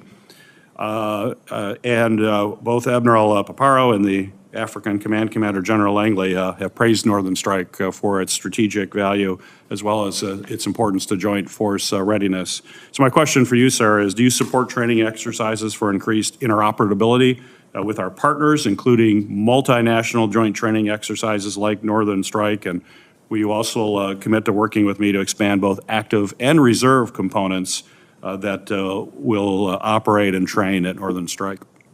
Absolutely, Senator. I think and I've been up to Northern Strike, and I think it's very unique. I've been really proud of what the TAG and the Guard has done up there to make that a great training opportunity. And I think we're looking everywhere. One of the things we need to do is expand our capability to operate drones, operate in the electromagnetic environment, countering drones. So all of that, using those kind of spaces to do that will be critically important to us today and in the future. And Senator, I think my office is coordinating with yours, but I'm actually going up there this year, I think with you and your colleagues. So I look forward to seeing Northern Strike with you. Well, I appreciate that. I look forward to that, and you'll be impressed like the General has been, I'm sure. So we'll welcome you there. Thank you, Mr. Chairman. Thank you. Senator Tuberville. Oh, thank you. Good morning. Good morning, gentlemen. Congratulations on your recruiting. I know how hard that is in my former profession, getting the right people. General, are we keeping our qualifications, discipline, values, physical requirements when we recruit these people? I definitely think we are, Senator. And, one of the things that we have been having discussions is how we're raising our standards because of what what we're having coming in and doing that. So we've had fewer at the Future Soldier Prep course. We're going to keep that as an option. We do have times where we have some really brilliant soldiers out there that maybe need to spend a couple of weeks getting in a little bit better shape to join our formation, and that's what that's for. But really pleased with the path that we're on. As long as we're putting them through that and they can handle it. Yep. Again, I've been through that before. A lot of people need to get in better shape. In Secretary Hess's memo directing the Army Transformation Initiative, it states that the Army will begin enabling AI-driven command control by 2027. Secretary Driscoll, how will the Army be using artificial intelligence to help decision-making? Senator, we think of the Army as kind of two discrete functions when General George and I talk about it. One is like a large enterprise business that moves people and things across the country and the world. The other is hopefully an incredibly lethal killing machine and warfighting machine. And so I think AI and generative AI will meaningfully impact both spaces. The first thing we're working on is creating a data layer that basically allows for our people and our things and our sensors to all communicate in near real time. On the warfighting function, once you can have that occur, you can layer in generative AI for things like fires targeting. For air and missile defense, it's incredibly valuable. I would estimate that we'll start to see that at scale in kind of 12 to 18 months. On the Army as an enterprise business side, we're incredibly optimistic. We have 200 plus enterprise systems right now that are oftentimes siloed. Oftentimes we've had software created just for us that we have to maintain that is decades out of date. And we think generative AI will be able to help us with all sorts of tasks in the coming months. I'm excited to announce or just give credit to the recruiting team. They've onboarded to a very common CRM, customer relationship management tool called Salesforce. Generative AI can be applied to a lot of the things that we do as we recruit soldiers and bring them into the Army. Thank you. Right outside the gate at Redstone Arsenal. Secretary, have you been there yet? Would you mind repeating that? Have you been to Redstone Arsenal in Huntsville yet? What state is that in? That's in Alabama. I have. Okay. If you hadn't, we need to get you there. And by the way, you're making decisions and transforming our military. I'm good with that. You're actually cutting some contracts and things in my state. If it helps, I'm all for it. And so we'll work with you as much as we can. But right outside the gate at Redstone, a partnership between Davidson Technologies and D-Wave had completed the assembly of a quantum computer system that should be soon complete its calibrations and readiness tests. Secretary, how can the Army leverage these new systems in successfully implementing its transformation and optimize the future the right way? Senator Slotkin and I were at a dinner a couple nights ago talking about quantum computing and what quantum computing is going to be able to do to how our ability to process information as human beings is otherworldly. It's some things as simple as convoy routes for transportation, all the way up to you could probably start to plan out where should you put air and missile defense systems and how would they react in near real time to threats. And so any sort of innovation like that, we are completely supportive of. Thank you. It's a lot of good things going on, especially with AI. I hope we all understand, too, that for AI and all the future big tech stuff, we're going to need energy big time. China doubles our energy every 3 years that we have in this country. We're way behind, and we can talk about all these technologies that we want. Unless we have energy, which is going to be, should be a national security threat, then we're going to have huge problems. You agree with that, Secretary? Yes. General? Yes, Senator, I do. Yeah, I would hope we start talking about it a lot more, make sure that, with all these things we got coming down the pipe, that we have the availability to, number one, be able to build them, and number two, have the energy to run all of our data centers and mega data centers in the future. Thank you, Mr. Chairman. Thank you, Senator Tuberville. Senator Blumenthal. Thank you, Mr. Chairman. Thank you both for your service, and thanks for being here today. I listened to your early response, Secretary Driscoll, about the cost of the celebration that's planned. Just to be absolutely clear, I'm all in favor of celebrating the Army's 250th. I'm hoping maybe we'll celebrate the Navy's as well. Having some Marine Corps background. But I am struck by the cost, $25 to $40 million. as Senator King said, that's a pretty wide spread, and you're saying that it's due to the damage that may be caused? Is that the result of having tanks going through the streets of Washington and possibly tearing up the streets? And what other damage would be done? To the cost, Senator, I think from our perspective, we're optimistic and we'll be able to report to you after the parade if But why have tanks? Why this kind of parade? We believe we have a once-in-a-lifetime opportunity to fill up our recruiting pipeline with young Americans. Wouldn't your preference be to save money in light of the budget cuts we're seeing for training programs, freezes on hiring, shrinking staff levels, deferring maintenance, jeopardizing equipment maintenance? These problems are not theoretical. Wouldn't you agree that this money could be better spent? We don't have unlimited funds. Very sincerely, Senator, I think this is a once-in-a-lifetime opportunity to tell the story of the American Army. There are a lot of once-in-a-lifetime opportunities. We all have them. But it doesn't mean that we spend money extravagantly. In fact, it would be an honor to the Army to, in fact, devote those resources to where they're really needed. And let me just cite to you the fact that the National Guard Bureau has yet to be reimbursed $38 million by the Department of Army for its essential work during the presidential inaugural mission. It isn't a minor oversight. This mission demanded the Guard's expertise in security and logistics and emergency response, and the National Guard needs that money. Why are you stiffing the National Guard and spending $25 to $40 million on a parade?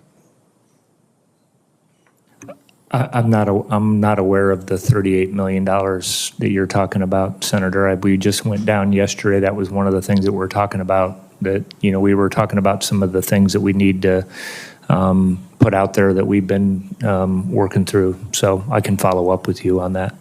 Well, I hope that you will, because I have a lot of trouble justifying to veterans who've been fired from positions in the federal government that we're spending potentially $40 million on a parade when they have been fired because supposedly we have to eliminate waste, including veterans who were in the Department of Veterans Affairs.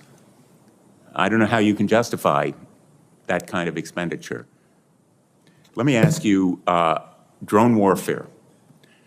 Are you satisfied that we are doing enough to protect our bases in this country and elsewhere against the swarms of small, lightweight drones, such as Ukraine used in its Operation Spiderweb, and such as terrorists used in the Middle East against our base in Jordan? I've visited that area. I've heard personal descriptions from the troops there about what they fear in our inability to defend them against these types of small, lightweight drones. Are you satisfied we're doing enough both on the offense to develop our drone warfare and in terms of defending our cities as well as our bases? Senator, we are not doing enough. The current status quo is not sufficient. We are rapidly trying to iterate and prototype and work with companies who actually are deploying their technologies into Ukraine. I think this is probably an instance where the United States can be a fast follower. If we can ingest and suck out a lot of the lessons learned in the technology from Ukraine. I'm going to interrupt because my time is about to expire, and I know the chairman will interrupt me, but I have visited the Ukraine drone factories. I've spent some time in there with their military talking about their drones, and I guarantee you they are at the tip of the spear. They are way ahead of us. We have a lot to learn from them, and it's not just a luxury or convenience. We are at risk because of the technology that they have developed, and the Russians are soon going to take from them, because that's the pattern in this war.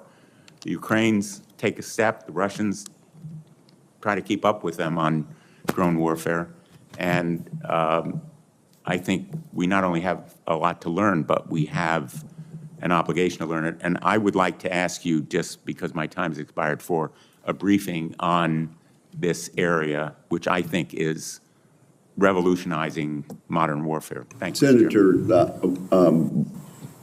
Senator, I think that's a very important goal.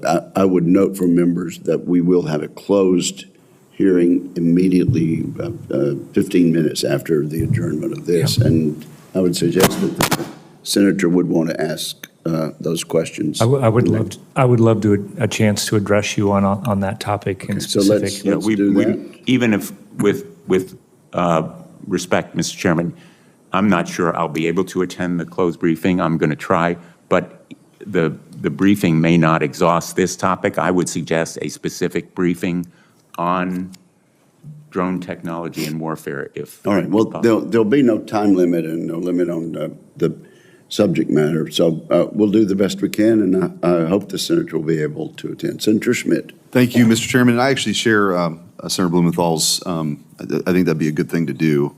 And it seems to be the topic du jour, which is UAS and counter UAS, and probably for good reason, although, we've been briefed on these topics before. Seeing what everybody saw with with Ukraine and with Russia, I think sort of highlights the need for us to be speedy with this. We can talk more about it in a classified setting, but certainly it's been something that is on the radar. I want to commend the Army for, I think, being ahead of this, and quite frankly, versus the Air Force. I think the Air Force is, from everything I've gathered, is really clumsy about how they're protecting our assets with counter UAS, and it's just it's an unwillingness to adopt technologies that already exist in the private sector, and I don't really understand why. And that's not really the question for you guys today, but I know that you guys are sort of leading the joint effort, right? The joint. Can you talk me through what might be done then? Let's just say of all the branches, you guys are number one in this, and noting and granting that there's work to do. How can you help influence what, like, just say the Air Force is doing? I mean, this is a big concern. Obviously, Whiteman Air Force Base is in Missouri. Fort Leonard Wood's also in Missouri, but could you just walk me through that, what that leading that effort means, and how we can lead to be more nimble as it relates to counter UAS? I think, Senator, this is a joint problem. Everybody's going to have to understand how to not only employ drones, but protect yourself from drones and autonomous systems. So, I will again point out that I think we need to be more agile in our funding and buy capabilities. You kind of referred to that we don't get locked into some program because things are moving very rapidly. The discussion we had yesterday with somebody who was supporting Ukraine, was an update, and it's going to continue to happen. I think stateside we have submitted, I think we're going to have to make some changes. One, we're going to have to work locally with the FAA and FCCs locally, but some of this gets to the 130I, and I think that's legislated as far as what it is, how we can share information on drones. I think that legislation is about 9 or 10 years old, and I think that needs to get updated. And then the big thing that we're looking at is on every system we've mentioned, I think we should be, one, really focused on cost curve. How do we do this in a way that, you're not sending $1 million missiles or using big expensive equipment against things that are relatively cheap, and that's what we're looking at. And we are running a very large exercise this month and next. Right now we're doing this overseas and going through all of that. And I would love to come and brief you on off that, because there's several different systems, both kinetic and non-kinetic, right, that we're employing, really around the world, because they work different in different environments.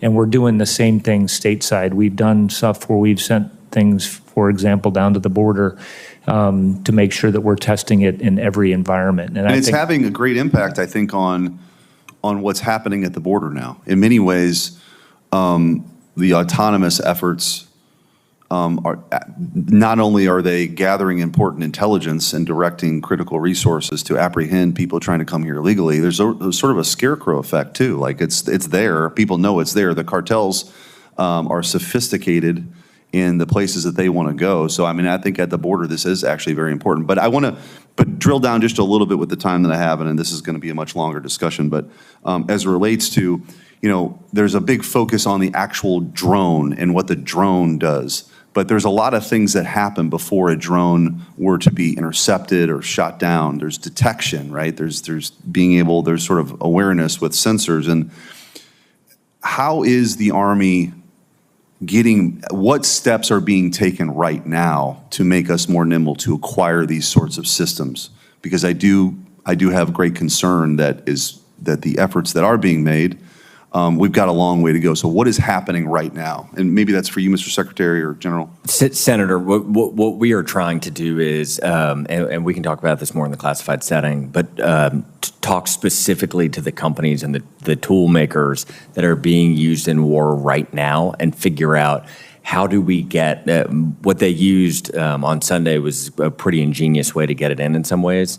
And I think we would not have been ready for that, and we are not ready for it. But we know what they did. We are going to get in the hands of soldiers in the coming weeks, and we will be after that. And I appreciate that candor, and just make them one final point.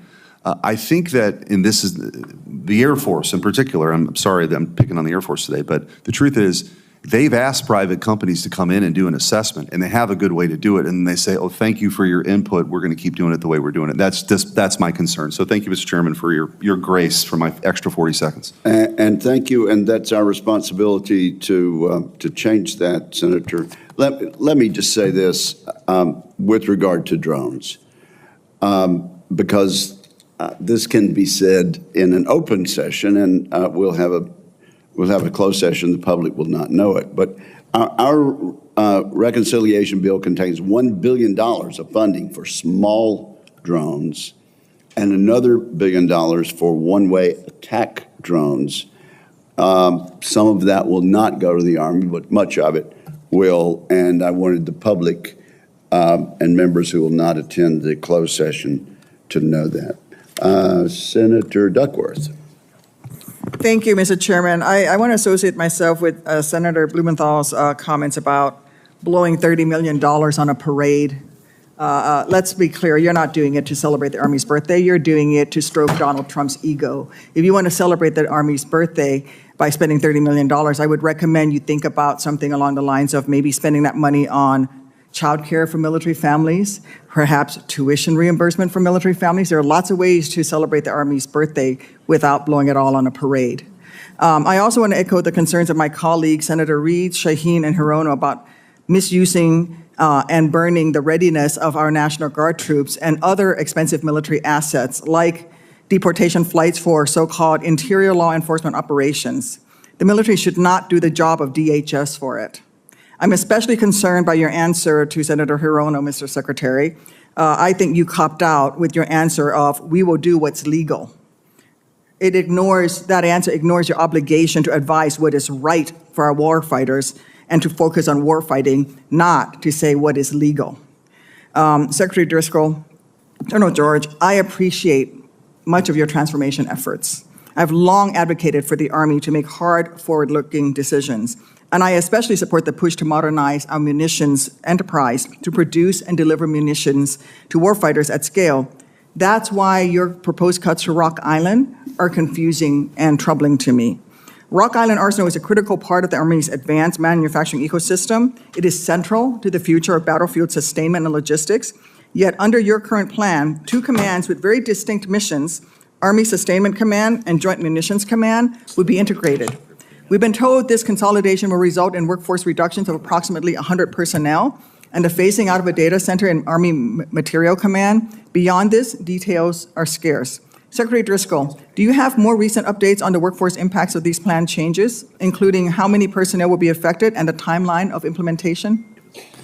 Senator, I just want to echo how important Rock Island is. I think we have a trip scheduled or hopefully soon to go up there. The workers up there have been remarkable and have helped our country and our Army for a long time. As it relates specifically to sustainment and the Joint Munitions Commands, when we were looking at it, basically the headquarters exist so close together, we thought we could have efficiencies without actually impacting the outputs by combining. The intent is not to slow down production in any sort of way.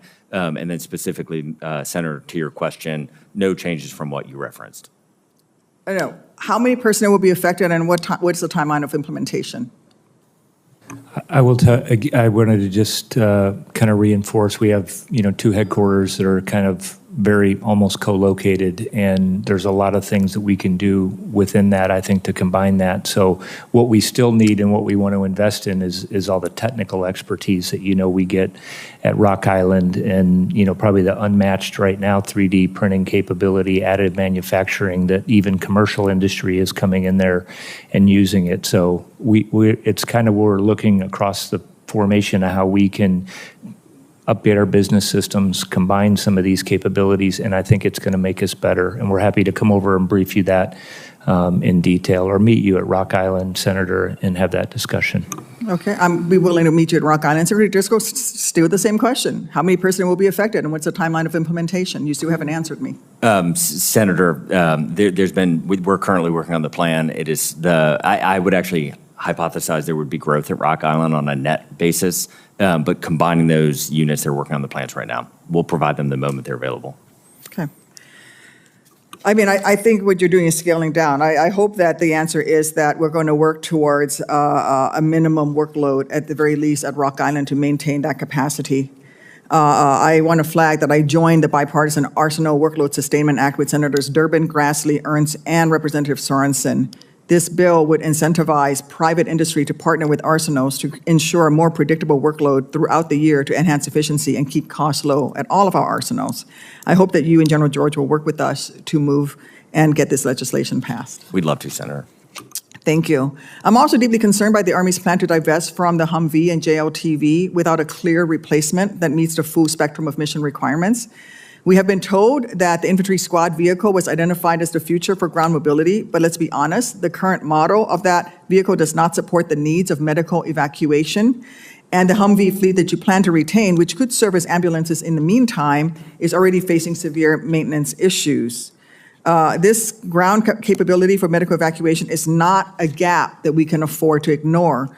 What is the Army's plan to bridge this gap in ground medical evacuation capacity as the Humvee is phased out? Either one of you can take that. Yeah, I'll take that one, Senator. We have, you brought up the armor protection, we have 18,000 plus JLTVs, continuing to buy those. So obviously medical evacuation and how we do that. Having done that, with all of our vehicles, it's why we're also talking about having armored vehicles that are inside our formations are going to be critical moving forward. So we need a broad bunch of capability. We're also looking at autonomous systems and how they can go into certain areas. We have 105,000 Humvees, and certainly that's part of we're going through that process right now, how we make sure that we're maximizing the vehicles we need. You mentioned medical vehicles. That would be in that category of how we would make sure that we're maintaining that capability that we need. So they're going to be in our formation. We've bought what we need to have inside our formation. And thank you, Senator. Senator Scott. Sure. Thank you, Chairman. Secretary Driscoll, General George, thank you both for being here. I want to thank you, President Trump, Secretary Headstaff, for ensuring that our Army is a lethal warfighting machine. I appreciate all the changes you're working to make to restore the warfighting ethos, and that our Army is ready for whatever may come. Can you talk about, when I was governor of Florida for 8 years, and we put a lot of effort into a program in Orlando, a simulation training instrumentation program, headquartered in Orlando. It plays a critical role in preparing unmatched testing, modeling, simulation, and training systems to ensure our warfighters are ready for the next fight. There's a reason it's in Central Florida. It hosts a world-class manufacturing, science, and technologies industry that supports over 30,000 good-paying jobs, generates more than $7 billion annual in economic impact in the region. It's also strategically located in a unique defense innovation ecosystem alongside your other partners, Navy, Air Force, Marines, and recently established U.S. Space Force training headquarters at Patrick Space Force Base. So we put a lot of effort into it when I was governor, and we put a lot of effort to make sure this place everybody wants to serve. Can you talk about what your plans are there? Either one of you. Yeah, I'll jump in on that, Senator. Obviously, very important to us. Simulation is very important to us. Just took a brief back 2 days ago. We consistently run the warfighters. What I will tell you is that we're looking at, I think we can do more with commercial industry, and that's kind of what we're focused on, down there with PEO STRI. And, there's companies all over our country that can produce simulations. Right now, our overhead for our simulation exercises that we're running, which are with soldiers, is high, and I know that the technology exists for us to move that. So that's generally what we're trying to do down there. We just did a big conference down in Orlando. It was about 6 weeks ago, where we kind of explained where we need to move with next gen simulation. And much like some of the previous comments, I think us doing this internally is, we are going to need less expertise. We should be able to adopt and modify commercially available tech that is out there, and that's what we're focused on. And Senator, I would just say simulation has leapt forward in the last couple of years too, and it should have some incredible benefits to the United States Army. If we think about TRADOC and the number of times that we have to uproot soldiers from their families and move them somewhere in the world, that's not a particularly good outcome for all training. And so we're looking at simulation and trying to expand our use cases outside of its typical kind of maybe siloed wargaming function to actually start to empower and train our soldiers around the world. So what impact do you think it'll have there, and what impact will it have on your ability to work with all the other branches? I don't think it'll impact. What we're looking at when is basically aligning our program management where we have adopt, modify, and develop. And I think these are areas where we need to be developing it less on our own and adopting it more from people out there that really know how they do that. So they'll be people that can oversee those programs, people that understand contracting, and actually having warfighters down there to know what we need, and then getting it out to our formations quickly. Okay. If there's anything I can do to help you all, just let me know. Thank you. Thanks, Senator. Senator Rosen. Well, thank you, Chairman Wicker, Ranking Member Reed. I appreciate it. And I would also like to thank Secretary Driscoll, General George, for testifying today for your service to our country. I know we're talking a lot about training, so I'm going to talk about small arms training, small arms range in Nevada, of course, because Army leaders in the past have made commitments to me to build Nevada's first certified small arms training range, at Hawthorne Army Depot, so the Nevada National Guard and Reserve soldiers no longer have to travel out of state to fulfill their annual weapons qualification at an average cost of $500,000 per year per unit. You want to save money? Build our range. I'm appreciative that the Army followed through on these commitments and included this project in the FY 2025 budget request, which was added in both the House and Senate FY 25 appropriations bills. However, since Congress did not pass these bills and instead passed a full-year CR without budget tables, we lack certainty about whether or not the Army will actually fund this project, which is already well underway. So to both of you, can I have your commitment that the Army will in fact deliver Nevada's first certified small arms training range so that our soldiers can meet their annual requirements at a greater convenience and lower cost to the taxpayer? Secretary Driscoll? Yes, Senator. General George, Yeah, thank you. we love Secretary rifle Driscoll. ranges, for the Thank record. Yes, Senator. Secretary, thank you. We're going to stay on this, and we're going to talk about the Transformation Initiative and its impact in Nevada. Again, Hawthorne Army Depot is the world's largest ammunition depot and demilitarization facility. The depot stores and demilitarizes munitions and ensures munitions readiness for each of the services. Despite its size and crucial role that Hawthorne plays, it's in dire need of continued infrastructure upgrades. Investing in our munitions depot has only become more important in light of our need to ramp up munitions production, backfill our stockpile. So we've heard quite a bit today about the Army Transformation Initiative, but I'm concerned about these broad structural changes, particularly reductions in platforms, personnel, systems, as you've been alluding to. They might impact critical facilities and communities such as Hawthorne. So during both your confirmation hearings, you made commitments to consider further investments in Hawthorne. And can I have your commitment as that the Army moves forward with its transformation initiative? Investments in Hawthorne will continue providing munitions readiness for the Army and DoD. Secretary Driscoll? The munitions depots are incredibly important. Our magazine depth is not where it needs to be. We have got to figure out as a nation how we are going to do these investments. I think when you're referencing the cuts that we're making at ATI, what we're trying to do is, from a bottoms-up approach, where we over-indexed on things like Humvees or JLTVs, or where did we over-invest in research and development for things like our robotic combat vehicles, where can we save money and reallocate those dollars to best help with all of these big problems that we have. And so I can absolutely commit that we would want to work with your office to figure out how can we rapidly continue to scale our munitions base. Perfect. General George, please. Yeah, I would agree with what the Secretary said. And plus, the other thing that we'd like to work with you on is how we can probably build some of these things and repair things cheaper, because I'm confident we can do that as well. We would love to work with you on that. Thank you so much. And my final question is about cyber workforce development, because the FY24 NDAA included my bipartisan legislation authorizing the Army to create a civilian cybersecurity reserve to provide cybercom with qualified civilian personnel for surge capacity, ensuring that the U.S. government has the cyber talent it needs to respond to malicious activity and secure the DoD's information and its systems. So, General George and then Secretary Crystal, can you provide a status update on the Army's implementation of a civilian cyber reserve?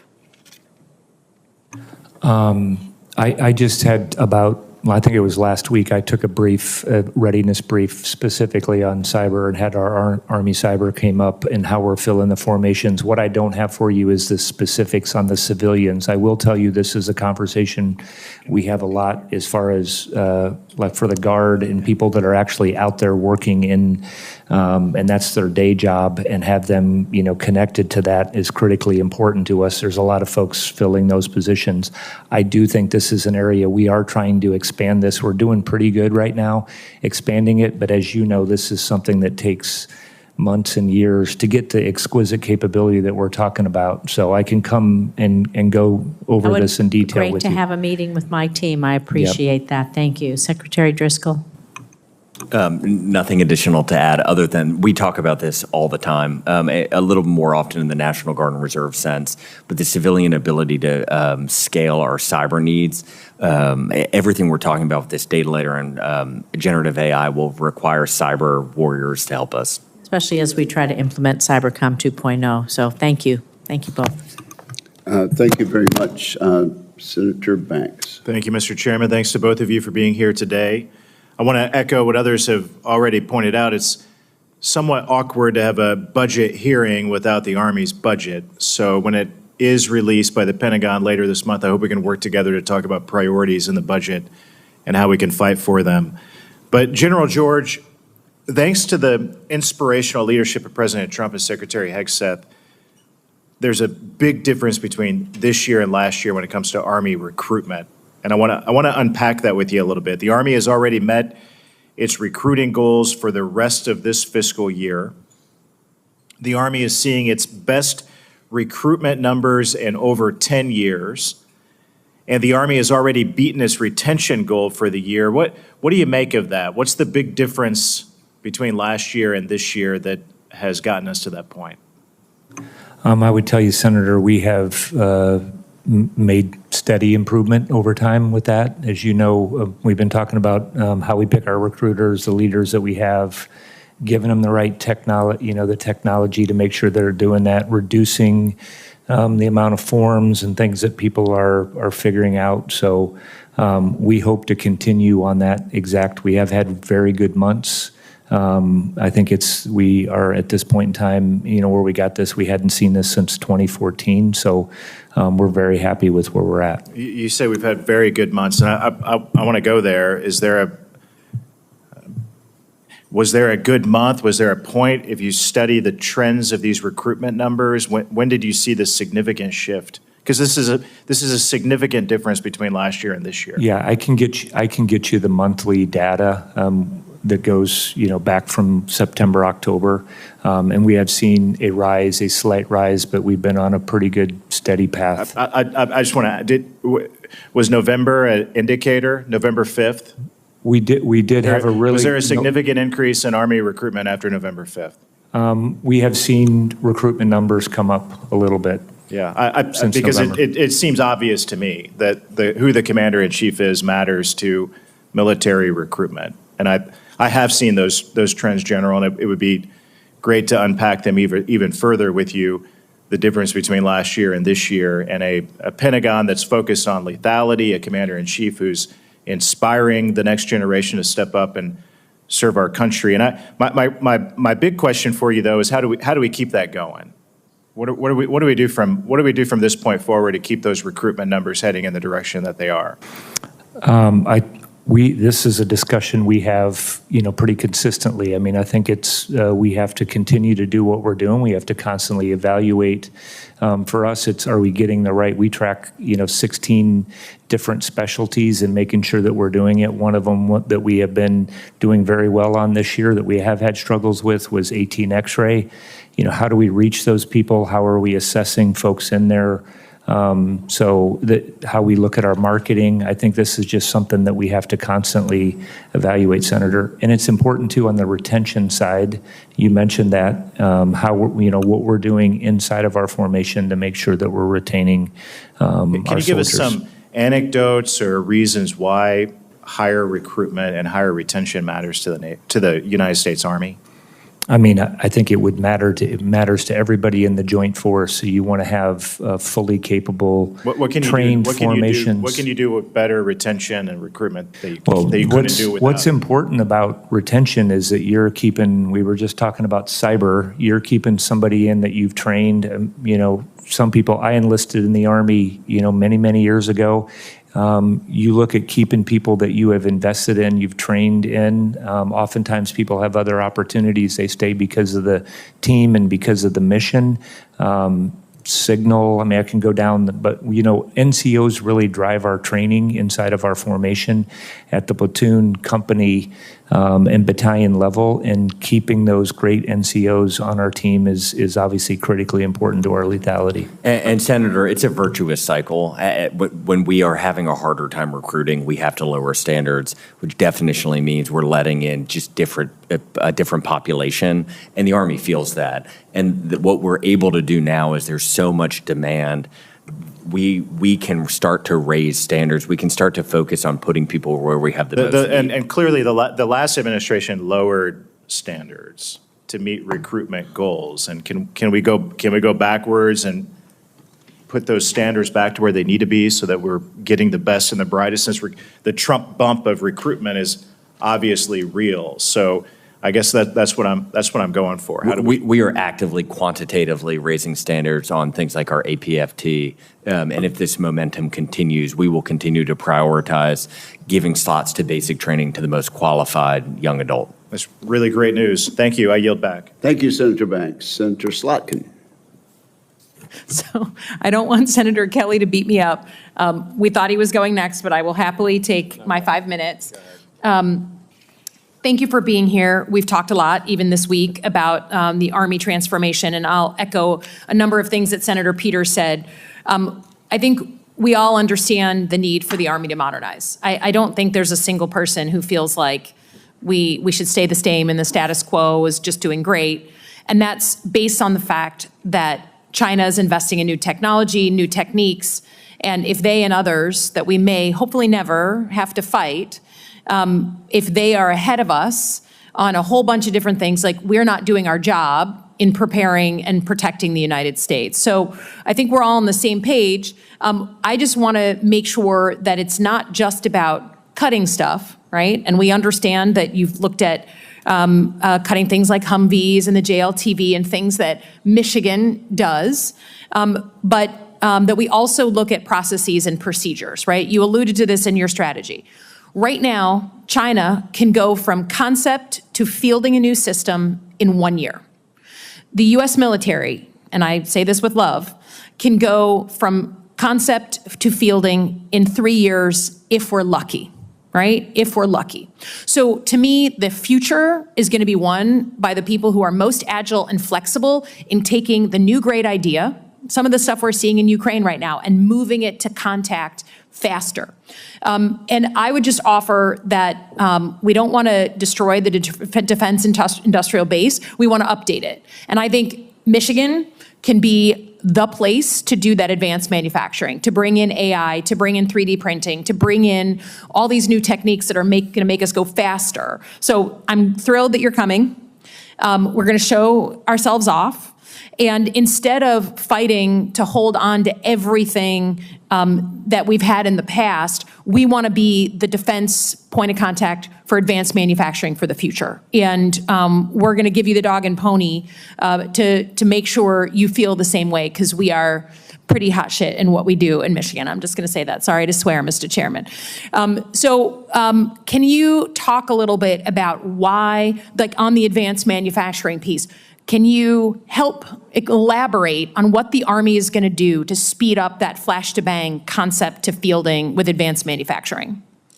So, Senator, just to the earlier point about the cuts, I think when we've rolled out Army Transformation Initiative, there were basically 4 buckets. I won't hit them all, but the first bucket was the cuts in order to take the $48 billion in savings that the President of the United States and Secretary of Defense empowered us with to innovate and spend it to make the Army stronger. And General George and I are optimistic that Army Transformation Initiative will be a renaissance for the American industrial base, for small and medium businesses, so that they can show us their innovation.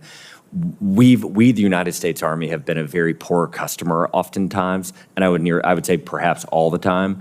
We do not allow small and medium businesses to show us their product, have us get into the hands of soldiers, show them how to improve it, and then reward them when we need it often enough. And there's this chasm that has been created that only incredibly large companies that take, I would say 3 years is generous, and it's probably closer to 10. Yeah. But we are actively working to fix it. Yeah, and I would just say, to your earlier point about modeling and simulation, Michigan is quickly becoming the hub for, if you want to like test something out before you have to build an actual scale model, bring in a platoon of guys to let them put on the VR glasses and test something out before we build it. We're going to become the hub of that, and we are eager to show that off. But I would say, I think one of my many criticisms of this administration in general is that they're really happy to have the press conference about cutting this many people or this many programs. But as someone who worked in the federal government, it's often the procedures within the departments and agency that take forever, right? There's so many steps, there's so many things to do. And I would welcome the Pentagon actually saying, we're not just going to do the press conferences on how many woke people we got rid of or woke programs we got rid of. And I would contend with some of those things. But it is about actually cleaning up our internal processes so it's not so laborious.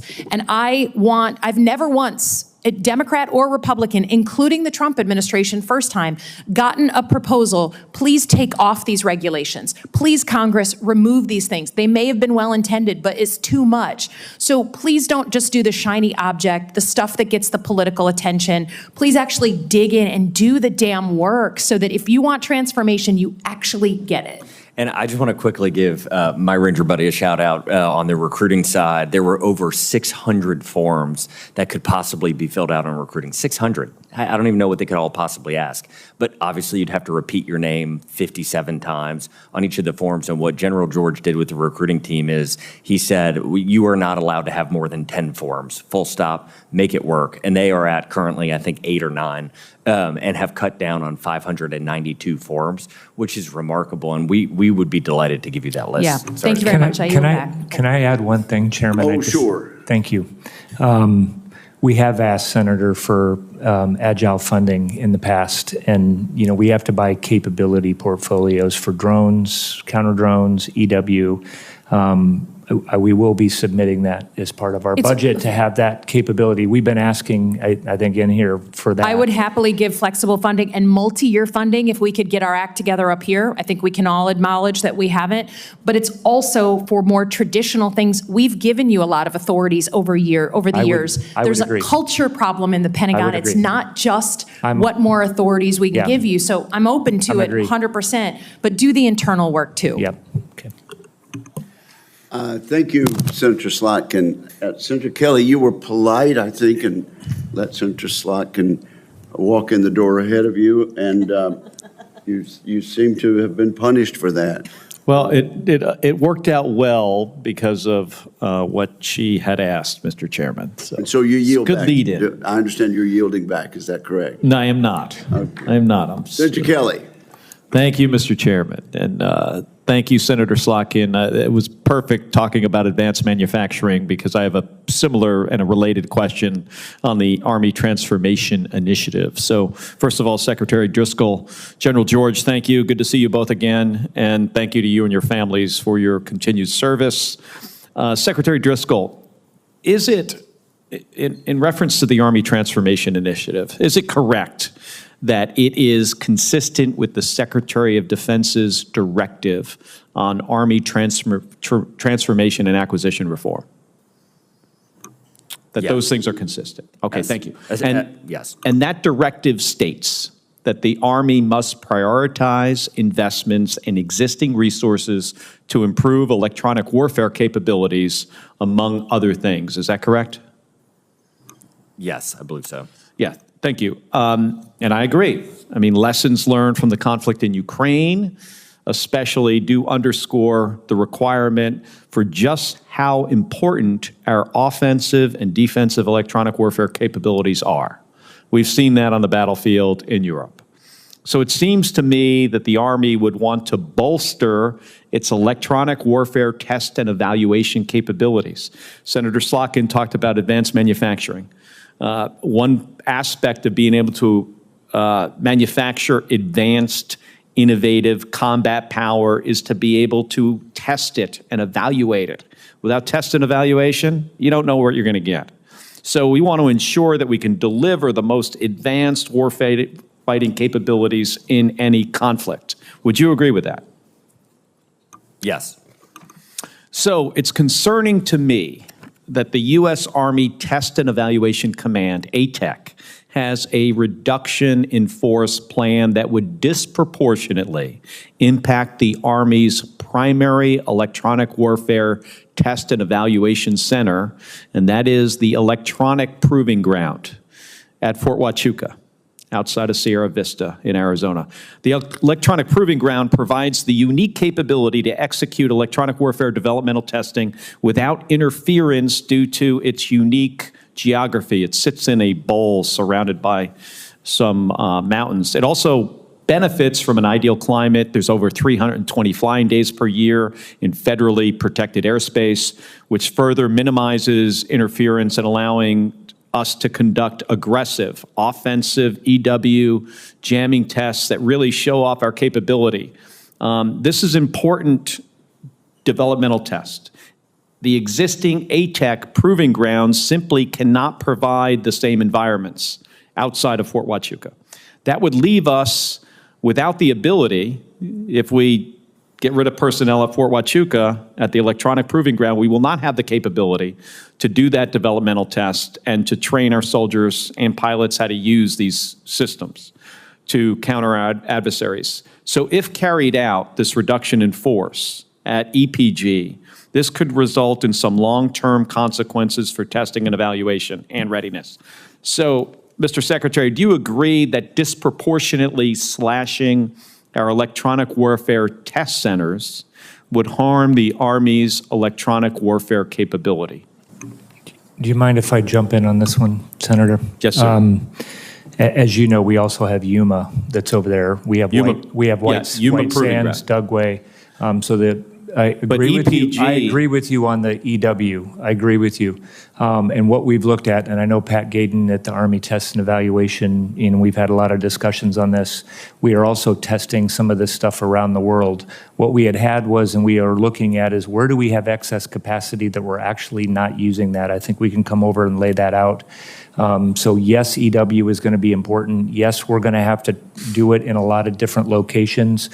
What I will tell you is probably we will be doing much differently at the John R. Fox range, and what's happening is adding drones, adding FPV drones, and doing different General, training. let me give you a quick example, though, and obviously Yuma Proving Ground, also a valuable Army asset in the state of Arizona.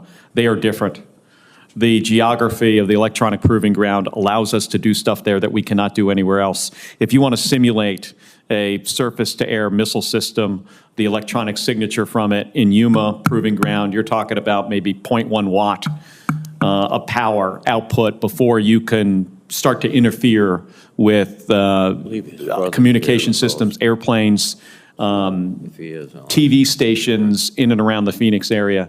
When you do that at the electronic proving ground, you can go an order of magnitude or more higher in power output.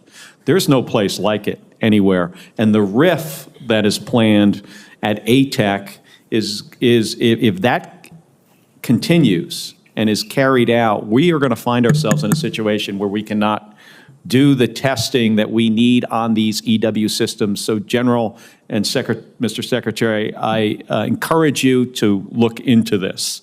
And I am happy to have a follow-up discussion with you about it. Senator, and I visited there, and I can echo that the work they're doing is incredible, but we'll follow up with your office. Thank you. Senator Kelly, I believe you're accompanied by your brother. Yes. Who is also an astronaut. And a former naval pilot. Fighter pilot, yes. Combat veteran. He is in the audience. He is in the audience. Here. He bears a striking resemblance to you. He does. Yes, thank you. We're twins. I'm the original, and he's the cheap copy. Okay, you're number one, he's number two. That's correct. Okay, well, good. But let me salute a family of aviators and astronauts. You're here. And this concludes the open portion of today's hearing.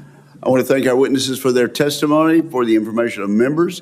Question for the record will be due to the committee within 2 business days of the conclusion of the hearing. We will commence the closed portion of this hearing in the Senate Security in 15 minutes. We are recessed until then.